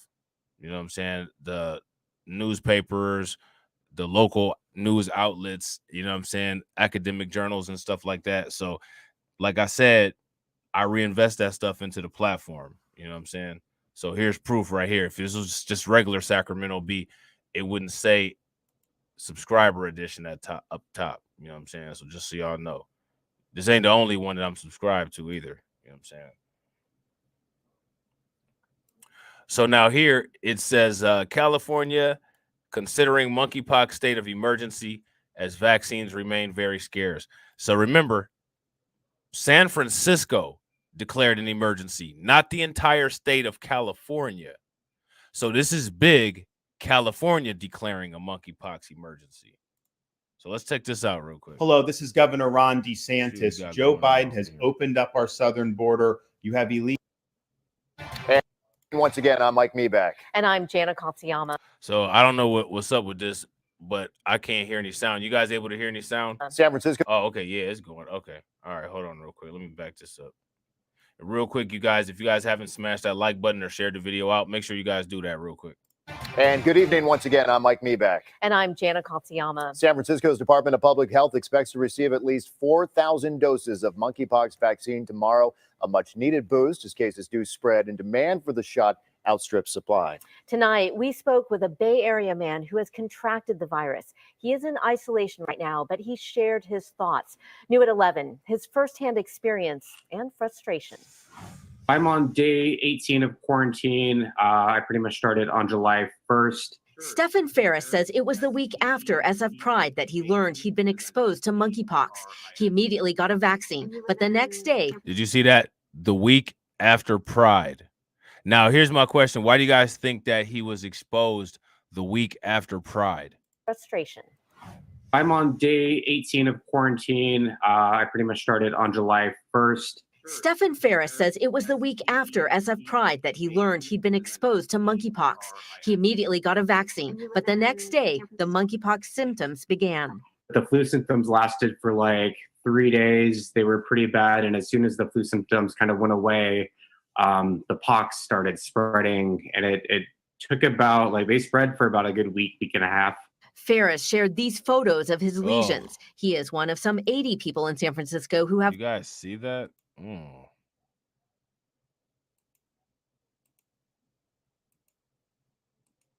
Ugh.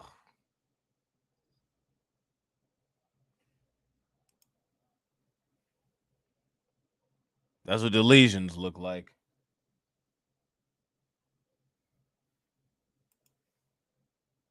Shared these photos of his lesions. He is one of some 80 people in San Francisco who have confirmed monkeypox cases. He says it's been a challenge getting information on how to treat the lesions. There's a lot of mixed information. Like, now, let me ask you a question. Why has it been a challenge getting information about how to treat monkeypox? If you would subscribe to Blacklight Revelation's C19 report, you would have had all the information you needed. But because your community is so sensitive, you can't address things properly. And because you guys have your fingers into everything, literally, you know what I'm saying? YouTube doesn't promote certain content the way that it would under a normal circumstance. So some real information about this bypassed you, but there was monkeypox didn't.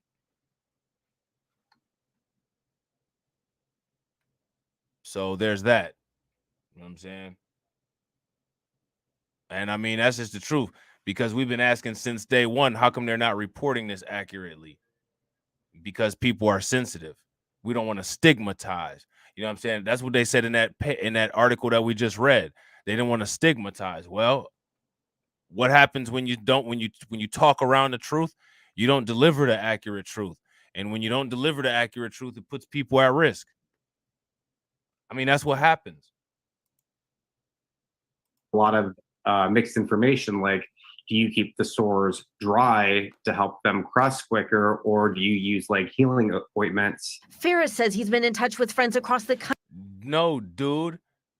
You need to use abstinence and stay with one partner and not slosh around like a live sardine in a can of sardines with other naked, sweaty men. Stick with your partner, practice safe sex with your partner, and practice abstinence on the sweat fests. You know what I'm saying? It's not, I mean, that's what you got to do to avoid this. Country sharing information. I've known friends who got it that weren't having sex, and they got it just from like casual touch. San Francisco ran out of monkeypox vaccines. See, now why did they even see? Now, if this was about C19, what he just did right there, if that comment was made about C19, they would strike the channel and remove the video, because that is not anything that's been confirmed by the CDC. You can't transmit through casual touch. It hasn't said that anywhere, but he's allowed to just assert that and say that as if it's true, and it's not.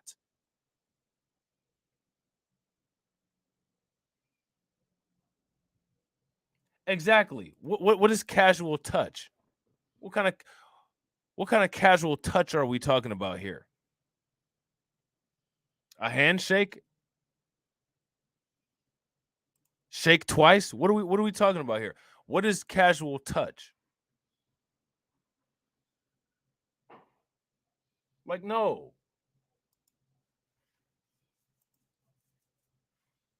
How is that? I'm telling you guys, if that was a comment, you guys, all the people that have been around for a long time, especially that have been following this channel, like you, Law, you guys know I've fought and beat channel strikes for less. You know what I'm saying? And I got to agree with Facebook user. He's spreading misinformation. And why is he allowed to do it on a public platform? That's bogus. If you guys agree with Facebook user, give me a thumbs up. If you guys disagree, give me a thumbs down. To help them cross quicker, or do you use like healing ointments? Ferris says he's been in touch with friends across the country, sharing information. I've known friends who got it that weren't having sex, and they got it just from like casual touch.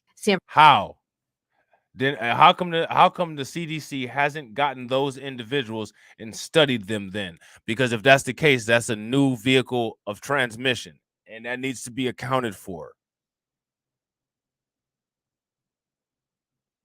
How? They got it just through touch? How? Where are cases of people getting this quote just through touch? Where are the cases of it at? Where's the evidence that it's possible for it to spread like that? Come on, man. Where's the evidence that it's possible for it to spread like that? Are you serious?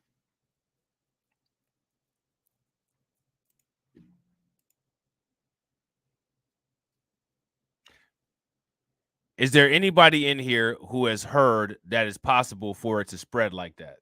Let me know. From like casual touch. San Francisco ran out of monkeypox vaccines last week and is set to receive a new batch on Tuesday. Our local Department of Public Health is hearing from our state contacts that we should have another 4,000 plus or minus vaccine doses arriving. San Francisco Supervisor Rafael Mandelman says the city needs 35,000 doses. I think people are frustrated, angry. I think people who went through the AIDS crisis in the 80s and 90s are feeling a little bit of PTSD around this. People's physicians don't know how to treat that. State Senator Scott Wiener and community leaders held a rally outside the federal building in San Francisco Monday, calling for action. And House Speaker Nancy Pelosi also sent a letter Monday to Health and Human Services Secretary Javier Becerra, saying California alone needs at least 350,000 doses just to vaccinate the highest risk residents. Nationwide, there are more. Who are the highest risk residents?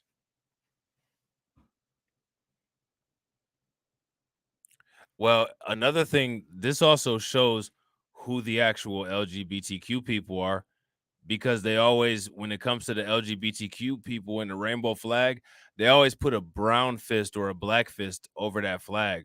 But this disease and the demographics of this disease, it shows what color that fist actually should be, doesn't it? More than 1,800 confirmed monkeypox cases. The federal government has ordered nearly 7 million doses, but most aren't expected to arrive until next year. Ferris says health officials. So see, we're dealing with the same issues, logistics issues, that we were dealing with when it came to C19. I mean, how long have they known about this as an up and coming problem? How long have they known about this as an issue? You mean to tell me that they can't get any vaccines faster than that? They're not going to get, it's only July. They're not going to get any till next year. They're asking for a problem. Listen. Cases. The federal government has ordered nearly 7 million doses, but most aren't expected to arrive until next year. Ferris says health officials told him he could need to isolate for a month or more because people can be contagious as long as they have the lesions. You have to wait 2 to 4 weeks for the sores to crust and fall off. And for information on monkeypox symptoms, testing, and where to go for information on getting a vaccine, you can go to ktv.com. Just click on web links to reach the CDC and Department of Health information pages. Right now, health officials are saying that people who have known exposure to the virus are getting top priority for those vaccines. Now, what does that mean? People who have known exposure to the virus are getting top priority for those vaccines. What does that mean, guys? Facebook user is right. Yeah, if you guys agree with Facebook user, give me a thumbs up. If you guys disagree, give me a thumbs down. So now here, look at this. Look at this. California health officials on Friday stopped short of declaring a state of emergency over the continuing monkeypox outbreak, but said they are treating the disease with the utmost urgency. Now, here's my question. Why do you all think that they stopped short of declaring it an emergency? Why do you guys think they stopped short of declaring it an emergency? I think it's because California doesn't want to really put a negative light on their LGBTQ population. They're more concerned with saving face than they are with saving life or than they are with saving health. Shouts out to my man Cameron Jones. What up with it, bro? So now here it says state public health leaders are focused on distributing vaccines, testing, sharing, prevention information, and doing what we can to increase access to treatment. How about prevention? And how about the proper prevention information? Proper prevention information is don't hoe it up. Don't slut it up.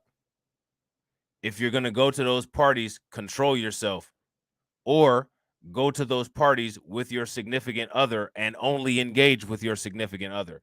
I mean, like,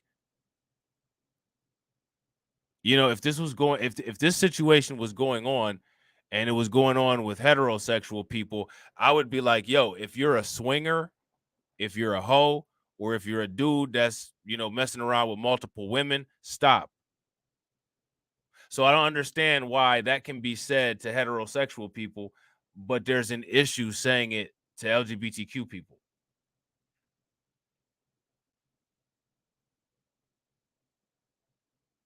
Yeah, and that's actually a good point, Facebook user. They have a vaccine. They didn't have a jab regarding C19. So that's true. They actually do have this. And then they have the old smallpox stockpile, which they said that the smallpox stockpile was, they said that would work. You know what I'm saying? Yeah, they got smoke for Chappelle. You know? So now here it says the virus has impacted more than 750 Californians to date, and we know this has been incredibly challenging for those individuals and families. We remain focused on doing what we can to reduce risk, increase awareness, and get additional access to vaccines and treatments. CDPH is also committed to, here we go, reducing the stigma among the LGBTQ community, which has been singled out and treated unfairly because of this outbreak. How has the LGBTQ community been treated unfairly because of this outbreak? Somebody explain that to me. Yeah, they had to stop going to those blade parties, them parties that say bloodbath with all the blood coming from the fountains and the fire extinguishers and all that. Facts. Them blade parties. That's hilarious.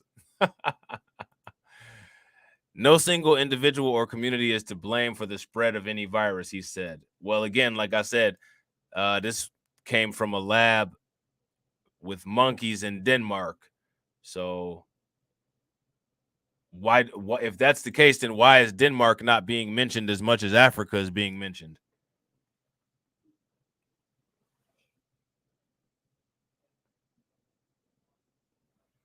Why is Denmark not being mentioned as much as Africa is being mentioned when it comes to this? You know what I'm saying? So now here it says Argonne discussed California's monkeypox strategy about 2.5 months after the state confirmed its first case of the virus in Sacramento County. And what they should have done was, as soon as they saw what was going on in Europe, they should have started putting information out about monkeypox and about who catches it and how to not catch it, and start encouraging people, if they're traveling to Europe or they know people in those circles, to start getting the vaccine or start practicing abstinence or start working on preventative measures back then. That's what they should have did.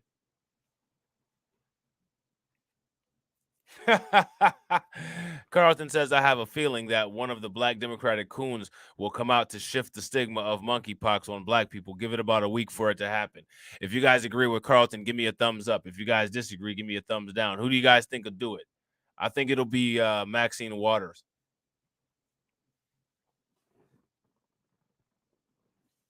Who do you guys think will do it? And then Maxine Waters will attack black men for not saying anything about this. And black men and black men, y'all know y'all should have said something. What the hell did you want us to say?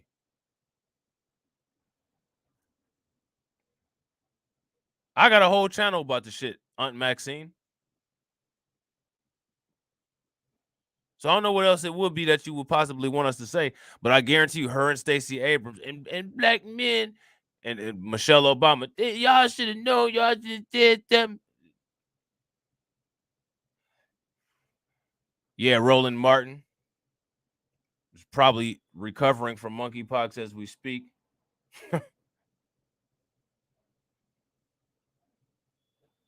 Al Sharpton, Al Sharp's container. You know what I'm saying? So now here it says monkeypox can infect. Here we go. Monkeypox can infect anyone. So this is what we lead with again. Why would we lead with monkeypox can infect anyone, but then follow up and say, but it's primarily affected gay and bisexual men, as well as transgender people?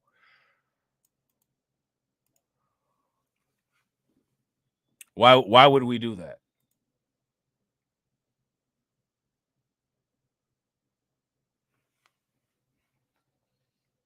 Does that make any sense?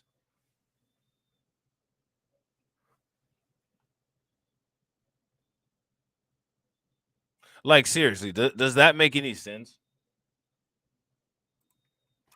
Facebook user says both is a bunch of BS, and the jab makes you think that you got the vaccine when you got it. The vaccine is a mind game that the government is playing, point blank, period.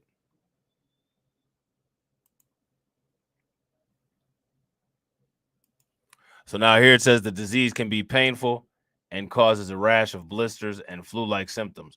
Although it's rarely fatal, it spreads through close contact with other people or linens like sheets and towels that infected people have touched.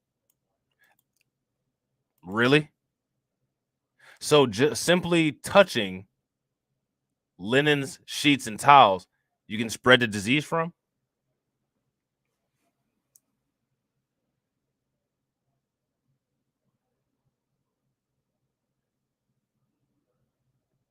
Seriously?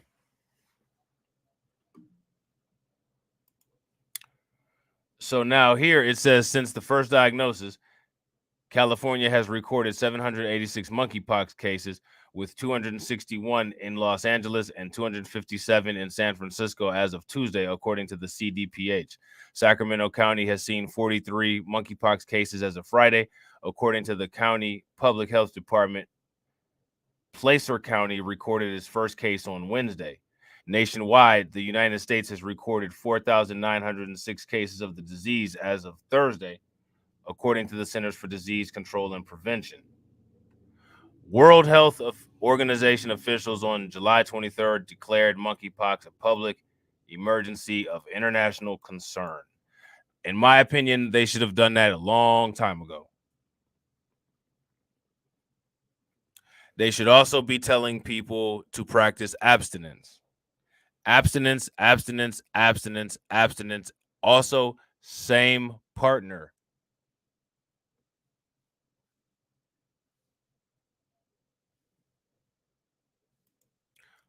So now this is California's monkeypox response.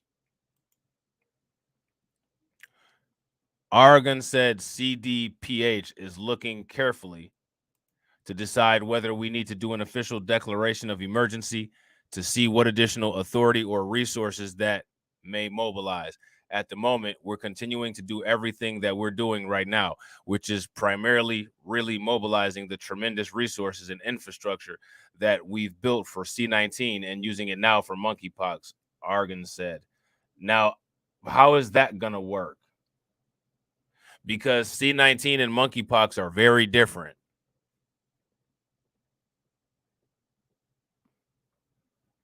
So how is that going to work? Does that make any sense?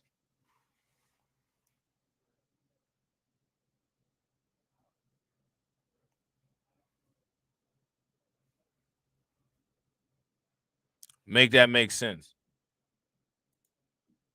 We're in a much better situation to be able to deal with monkeypox than if this had occurred 2 years ago when we didn't have all the infrastructure and resources available, he added, including our ability to coordinate closely with local health jurisdictions, deal with vaccine clinics. All of that infrastructure is really coming into play right now.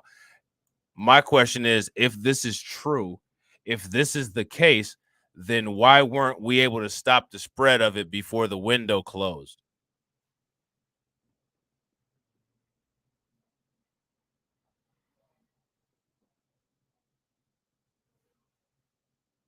Why, if they're utilizing all of this infrastructure and this infrastructure is so great, then why is it that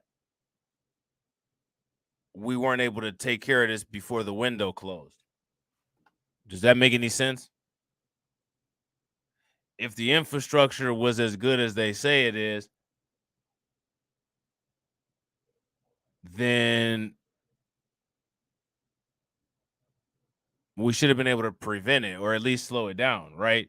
If that makes sense, give me a thumbs up. If that doesn't make any sense, give me a thumbs down. Facebook user says folks need to quit whining, dining, and 69ing folks. That's funny. Facebook user got jokes. So now here it says Argonne acknowledged monkeypox vaccine doses are currently very scarce. Again, so if we're utilizing infrastructure, then why are we dealing with the same problems that we dealt with C19?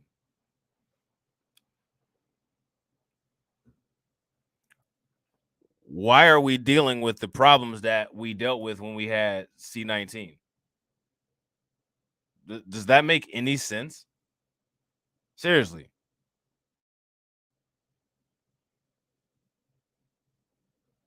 If that makes sense, give me a thumbs up in the comment section. If it doesn't make any sense, give me a thumbs down. I'm sorry, but to me, that doesn't make any sense. You know what I'm saying? So now here it says, he said the state has so far received 37,169 vaccine doses and has sent 25,311 doses to local public health departments and mobile clinics, not including more Los Angeles County doses. The state is expecting an additional 72,000 doses from the federal government and 48,000 more for Los Angeles, he said. CDPH is currently prioritizing vaccine doses for places with the highest number of monkeypox cases, Oregon said. Now, in addition to those vaccine doses, in my opinion, now how Planned Parenthood hands out condoms, this would be an appropriate place to hand out some condoms along with the vaccine.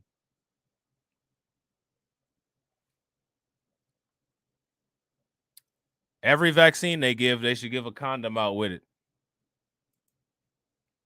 Sacramento County has received 2,620 doses of the vaccine to date, and officials expect to receive another allocation of 578 doses, the Public Health Department reported. Argonne said to CDPH plans to help reduce, look at this. So this is what they're focused on. CDPH plans to help reduce the stigma the LGBTQ community has faced as a result of the monkeypox outbreak by getting accurate information out there and help people really understand how it spread, and that is not related to sexual orientation. Of course, it's not related to sexual orientation. It's related to sex.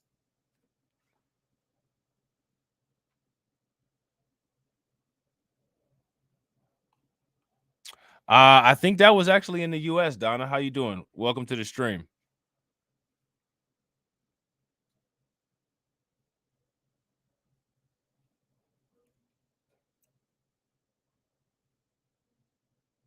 Like this no one said that it's related to sexual orientation.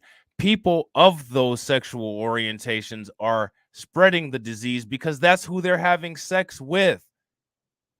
Like, no, like, there's, you shouldn't have to like break it down into such simplistic forms if we're dealing with, you know, humans with functional brains. Jeez, man, like this right here is the reason why it's spreading. Seriously.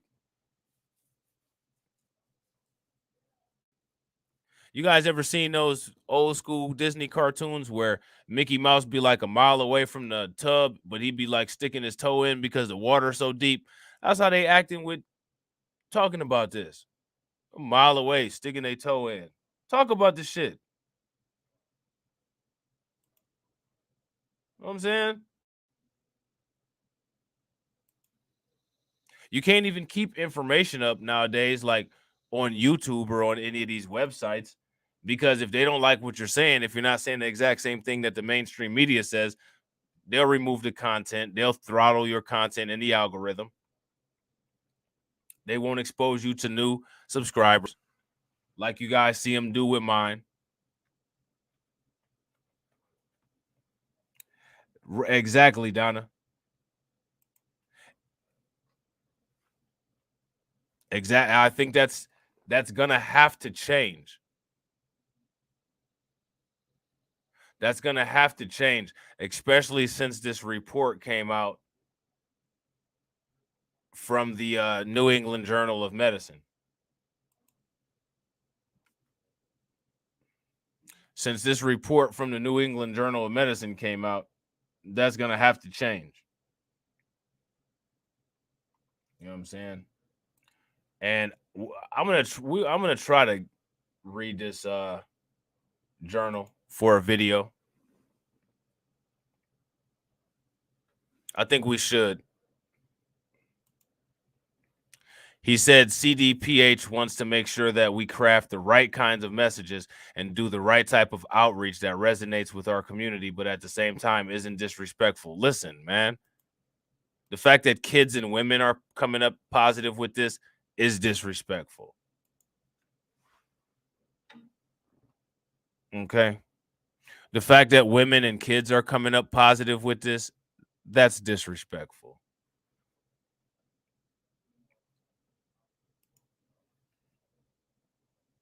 So now this is where the money grab comes in. State leaders want more monkeypox resources. What does that mean? They want more money. Shouts out to my man RG Titan. What up with it, bro? State leaders want more monkeypox resources, aka money.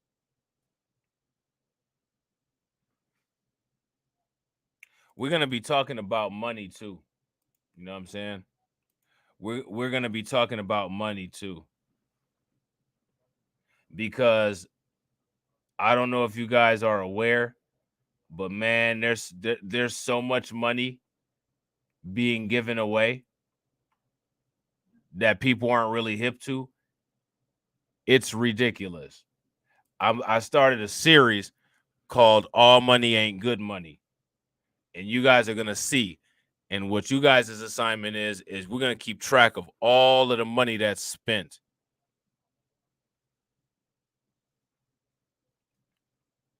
All of the money that's spent. California lawmakers have recently called for more state and federal resources to combat monkeypox. What do you think that means? What does that mean, guys? What kind of resources do they need? And why?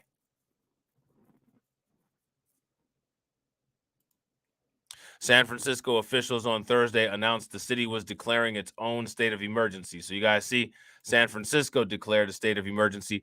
From what I've heard, they claim that the Biden administration is expected to declare a nationwide emergency.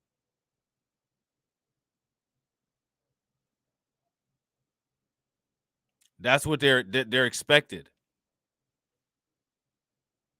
They're expecting the Biden administration to do that. So I don't know what that all is going to entail, but that'll be interesting. Look at this. Mayor London Breed criticized the federal response to the disease outbreak. I mean, yeah, it is warranted to criticize the federal government, but at the same time, in my opinion, the LGBTQ community needs to criticize its own sensitivity for not being able to take in honest information, because if honest information was able to be delivered, then maybe some information would have gotten utilized and this would either be spreading slower or it might not even be here yet. You know what I'm saying? So now here it says State Senator Scott Weiner, Democrat of San Francisco, has been outspoken about the need for more monkeypox vaccines, testing, and education in San Francisco and throughout the state. On Wednesday, he called for California and San Francisco to declare monkeypox states of emergency, saying gay and bisexual men and transgender are being left behind once again. Really? Do you guys agree with that? I don't understand how they're being left behind.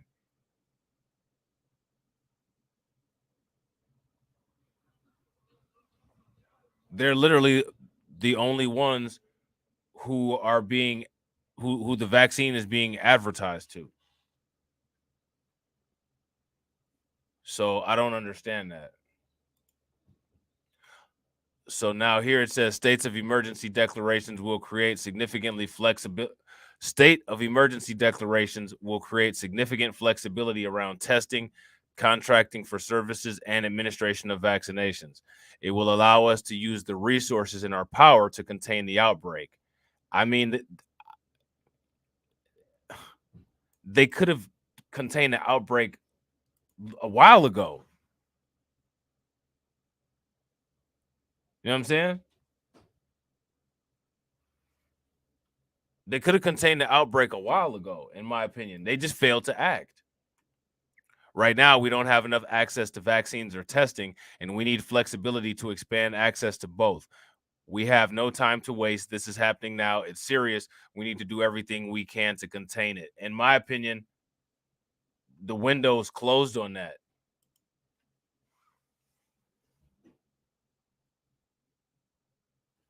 The window's closed on that.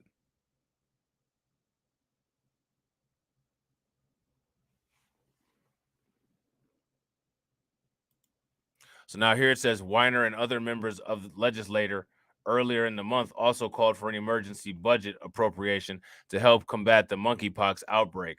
Assembly Speaker Anthony Rendon, who is a Democrat in Lakewood, on July 20th called for U.S. Health and Human Services Secretary Xavier Becerra to declare a national public health emergency over monkeypox, saying the federal response needs to be ramped up so we can control and stop the spread of this painful disease. I mean, the only people that can stop the spread of the painful disease are the people who are spreading it. The only people that can stop the spread of this disease are the people who are spreading it.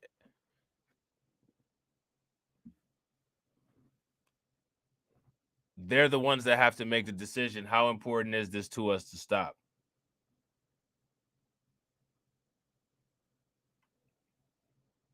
Because everybody's not spreading the disease. It's not like C19. This is different than C19. It's not the same thing.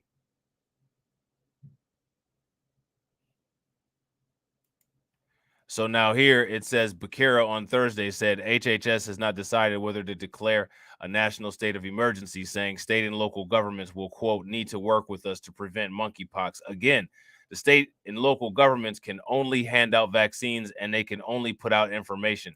It's up to the people who engage in the acts to act responsibly.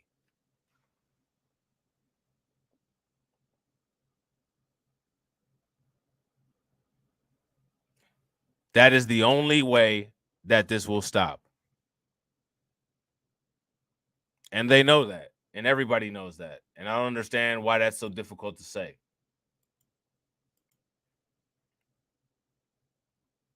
The Sacramento County Public Health Department is distributing monkeypox vaccines to those who have been exposed to the disease or are at a higher risk of contracting it.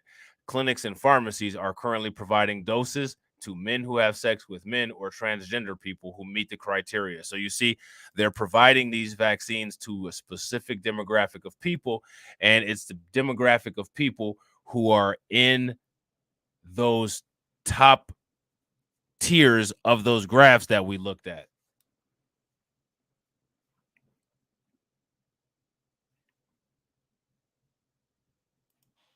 So now here it says the Sacramento LGBTQ Community Center at 1045 20th Street in Sacramento on Monday will host a walk-up monkeypox vaccine clinic from noon to 4 o'clock p.m.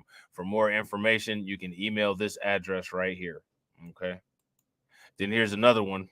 This looks like it's called Pookie's. Pookie's Pharmacy at 3257 Folsom Boulevard in Sacramento is also providing monkeypox vaccines, although appointments were fully booked on Friday. For more information about monkeypox vaccine in Sacramento County, contact the Immunization Assistance Program at 916-875-7468 or this email address right here. So now we have some more insights, which actually these aren't really insights for us.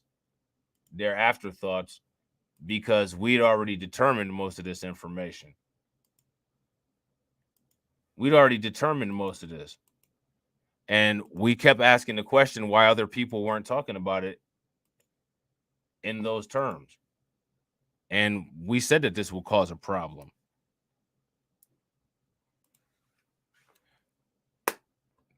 Who knew about this? New York declares monkeypox emergency.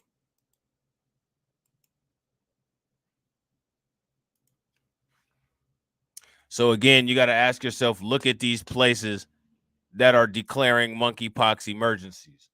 What do they have in common?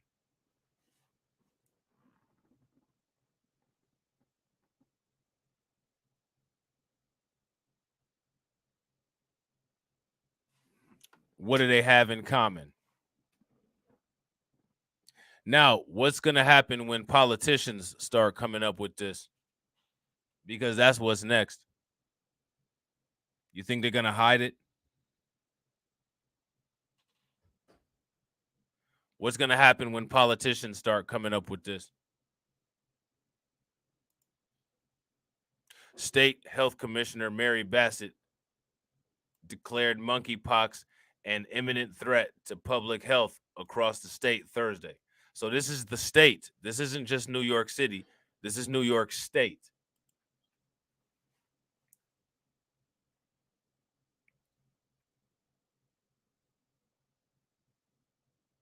What do you guys think?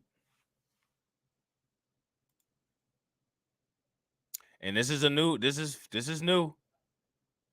This article came out Friday, July 29th of 2022. So it's important to keep note. See, it was posted on Friday, July of 2022 at 8:54 a.m. New York declares monkeypox emergency as cases continue to rise. There you go. RG Titan says New York and California. Go figure. So now here's my question. What does that mean? New York and California. That shows the way that the disease travels, doesn't it?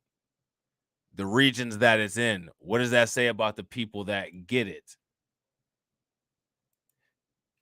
We can predict who's spreading it. But now we're not allowed to talk about it like that because stigmatization, and it might hurt somebody's feelings. You know what I'm saying?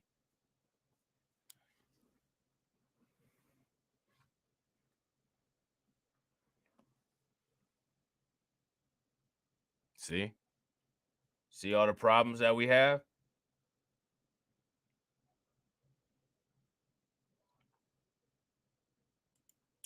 So now here it says monkeypox is officially an emergency across New York, the state's top doctor said. All right. State Health Commissioner Mary Bassett issued a declaration Thursday that monkeypox represents an imminent threat to public health. Now, I want to know what you guys think. Do you all feel that monkeypox represents an imminent threat to public health?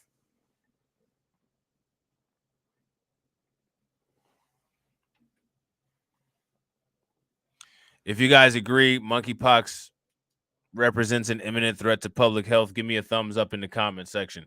If you guys disagree, give me a thumbs down.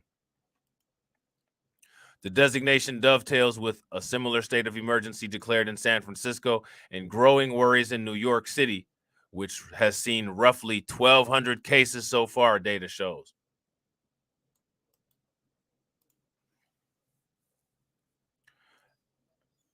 Based on the ongoing spread of this virus, which has increased rapidly and affected primarily communities that identify as men who have sex with men, and the need for local jurisdictions to administer vaccines, I've declared monkeypox an imminent threat to public health throughout New York State, Bassett said in a statement. The spread of monkeypox has many local officials, as well as their worldwide counterparts, concerned that the virus could soon become uncontainable. Monkeypox previously was rarely seen outside, here we go, outside rural African areas, but in recent months it has spread across the world. Most cases of those cases have been among men who have sex with men, although health officials stress that anyone can contract the virus. So you see this? Now, we have to continue to ask the question, why is it that they keep saying anyone can contract the virus?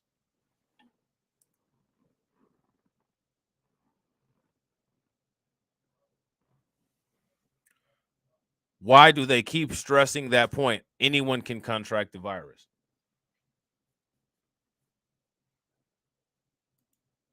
Over the weekend, World Health Organization officials declared monkeypox outbreak in more than 70 countries a global emergency. So just so everybody knows, everybody's on the same page, the World Health Organization, the WHO, has declared monkeypox a global emergency.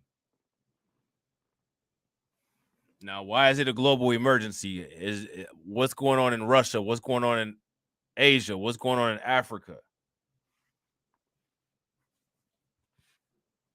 This is just more proof that these people look at Europe as if it's the entire world.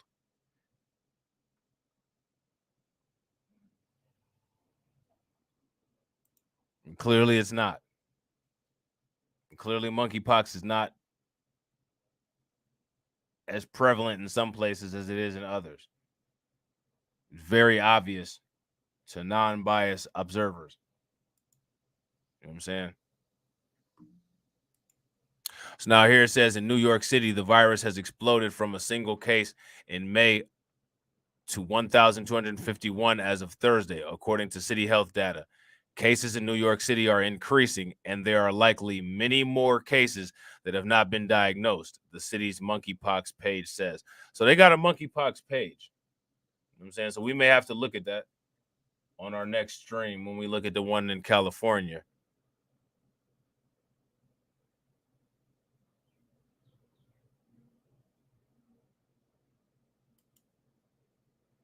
We might have to look at that when we do our next stream. Which this monkeypox stuff, you know what I'm saying? We it's coming out pretty fast because it's spreading so fast. So we'll probably be doing more streams. In New York City, the virus has exploded from a single case in May. Look at this.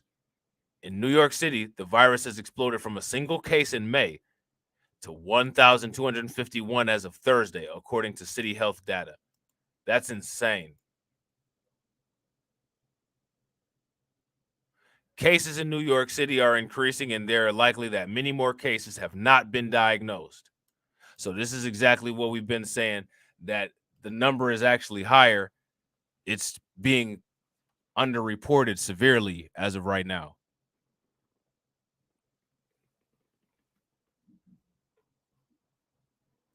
This is bad, in my opinion. This is bad if you ask me. And real quick, ladies and gentlemen, if everybody can smash that like button, shouts out to everybody that's watching. If everybody smashes that like button, we will have 44 likes. So everybody, please take a moment, smash that like button. Also, make sure you guys share the stream to your social media. And if you're not subscribed, take a moment and hit that bell icon. Okay. How did it spread so fast, guys? That's the question. How did it spread so fast? At-risk New Yorkers have been frustrated by numerous problems in the city's rollout of vaccinations, including a spate of glitches on appointment websites and a persistent lack of supply from the federal government. State Majority Leader Chuck Schumer, a New Yorker, and President Joe Biden this week helped secure 110 doses of monkeypox vaccine for the state, of which 80,000 will go towards New York City. So now that's another interesting thing. I wonder what the rest of New York City looks like as far as how many people have it. What is the regional distribution of monkeypox in the rest of New York City? What do you guys think it looks like?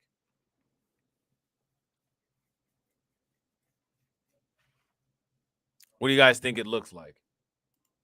So now here it says the doses will be delivered over the next 4 to 6 weeks, Governor Kathy Hochul said. With more than 1/4 of all cases in the U.S., New Yorkers, and especially our LGBTQ plus community, remain among the hardest hit, she said in the statement. So again, there you go. So now why then do they keep saying, quote, but anybody can get it? Yeah, anybody may be able to get it, but it's not everybody who's getting it frequently. So like the question is, like, why are we saying that? Does that make any sense? If that makes sense, give me a thumbs up. If it doesn't make any sense, give me a thumbs down. So now here it says we will continue to advocate to the federal government for our fair share of vaccines based on the disease burden impacting New York. Now, this is what I don't understand. If LGBTQ people are indeed a marginalized group and they're the main group of people who are suffering from it, if these vaccines were produced to service the entire population, mathematically, there should be plenty, since it's mainly a minority who are the majority of the cases, right? According to their language, LGBTQ people are a minority.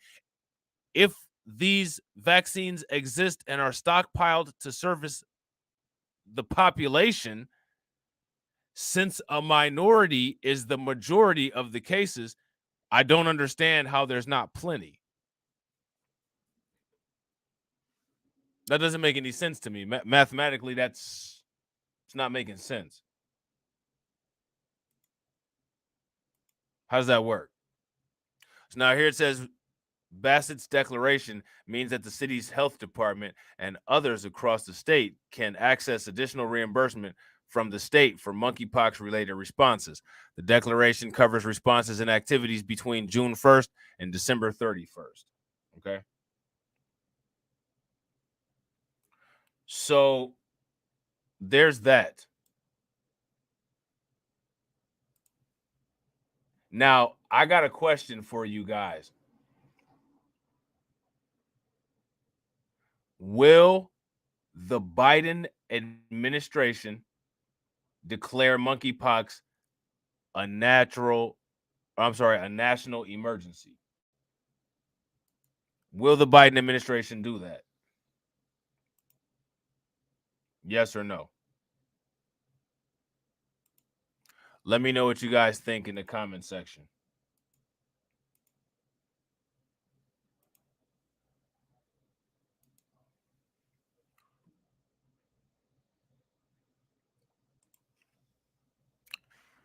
I don't know if you guys heard about this, but a judge tosses New York City jail guard union suit opposing vaccine mandate. Now, I don't know how they're still getting away with this because I thought it was already struck down at the federal level. Didn't they strike down the vaccine mandates at the federal level? But I guess if they're state rights, then the state can impose one, right? Is that how that works? So apparently that's probably what the situation is here.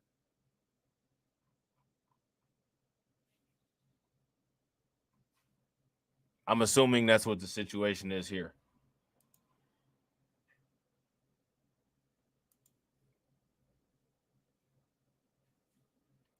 So now here it says a Manhattan judge Friday tossed a case brought by a jail guard union seeking to overturn the city's vaccine mandate, saying not having the jab requirement at lockups would be unconscionable.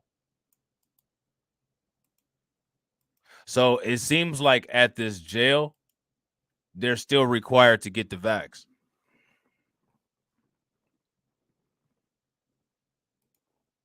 Manhattan Supreme Court Justice Shlomo Hagler, which is an interesting name, Shlomo, said while he acknowledges the seriousness of city workers and correction officers losing their job, this does not overcome the city's efforts to prevent the spread of this deadly virus. Now, I find it fascinating. It seems like they're doing overkill on C19 and not doing enough with monkeypox, if you ask me. It seems like we're in overdrive on C19 and in first gear when it comes to monkeypox. Now, why is that? Seems like C19 is evening out. I wouldn't necessarily say it's slowing down, but it's evening out. But monkeypox is clearly speeding up. Yet, what's being done? See, that's the question. What's being done about it? So now here it says the spread is even more potentially harmful in jails where the people are there involuntarily in close quarters. Hagler said during oral arguments held over video on Friday. They better be careful with that oral. If we mess around and find yourself with some lesions. Can you imagine the outbreak that can occur in Rikers and other jails in New York? The judge said it would be unconscionable and would cause great harm to the inmates and great harm to others if that was allowed to occur. Therefore, look at this. Therefore, this court denies the request for a preliminary and permanent injunction and denies the petition, Hagler concluded. Okay. The judge did acknowledge that an exemption made for professional athletes, including Brooklyn Nets player Kyrie Irving, was unfair, but said it is ultimately irrelevant to the corrections officer's benevolent associate case since those athletes aren't city employees.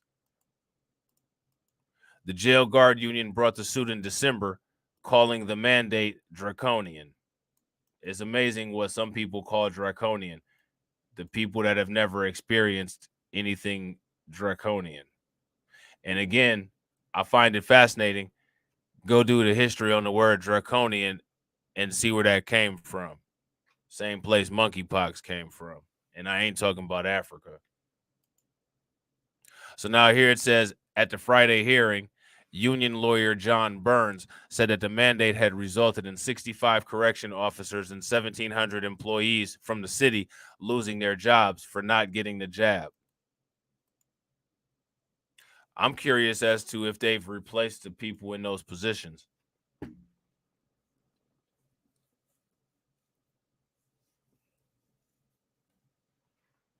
I'm curious to if they've replaced the people in those positions.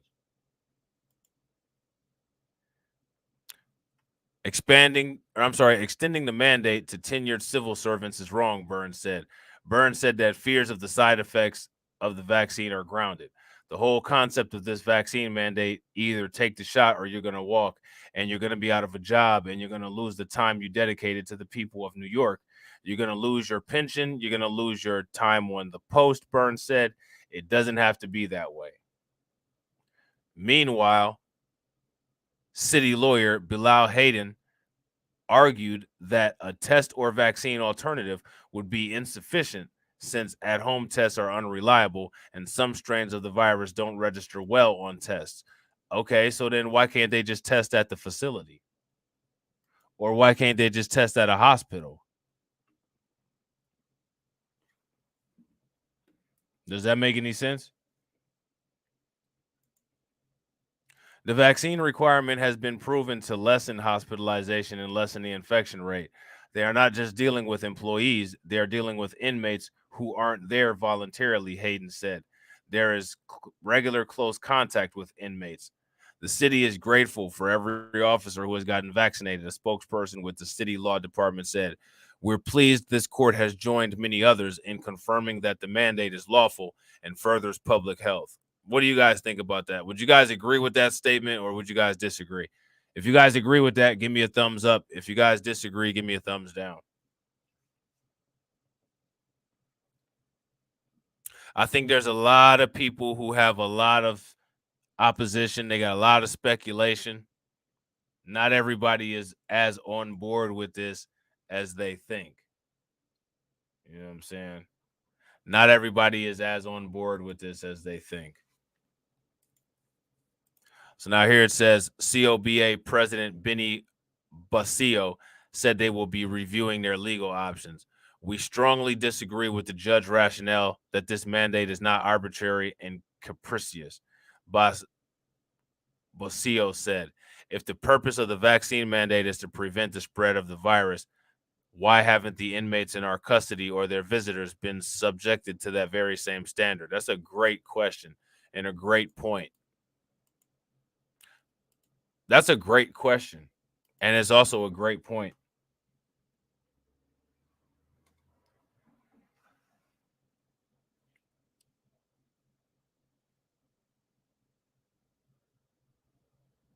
Yeah, and I got to agree with Angela. You know, Senator Rand Paul actually seemed to do a pretty good job proving that in his Senate hearing with Dr. Fauci. So now here it says no correction officer or any other city employee should have to lose their job by refusing to make a personal medical decision, which they feel is not in the best interest of their health. Basile concluded. And I agree with that. I agree with that 100%. So it'd be interesting to see how this goes. But I don't know. In New York City, in New York, I think they're going to be stuck with this unless they can get this all the way to like a Supreme Court or something like that. Or if they go to the highest appeals court, I think that's the only way where they might be able to get this taken care of. If it stays in these lower courts, in my opinion, they're probably going to get stuck with this, which in my opinion is unfortunate because I tend to have the same sentiments as the people that oppose this. I think that people should be able to have the freedom to make their own choice. When the CDC gives recommendations, that's exactly what they are, is recommendations. A recommendation is exactly what it says it is. It's a recommendation. It's not an order. So, you know, that's how I feel about that. So, ladies and gentlemen, players and pimps, that's the end of the video. All right. I hope you guys enjoyed it. If you're not subscribed to the channel, you already know what to do. Make sure you hit that bell icon twice. Smash the like button. Share this video out to all of your followers. Make sure you guys hit up the backup channels, and I will catch you all on the next video. All right. Peace.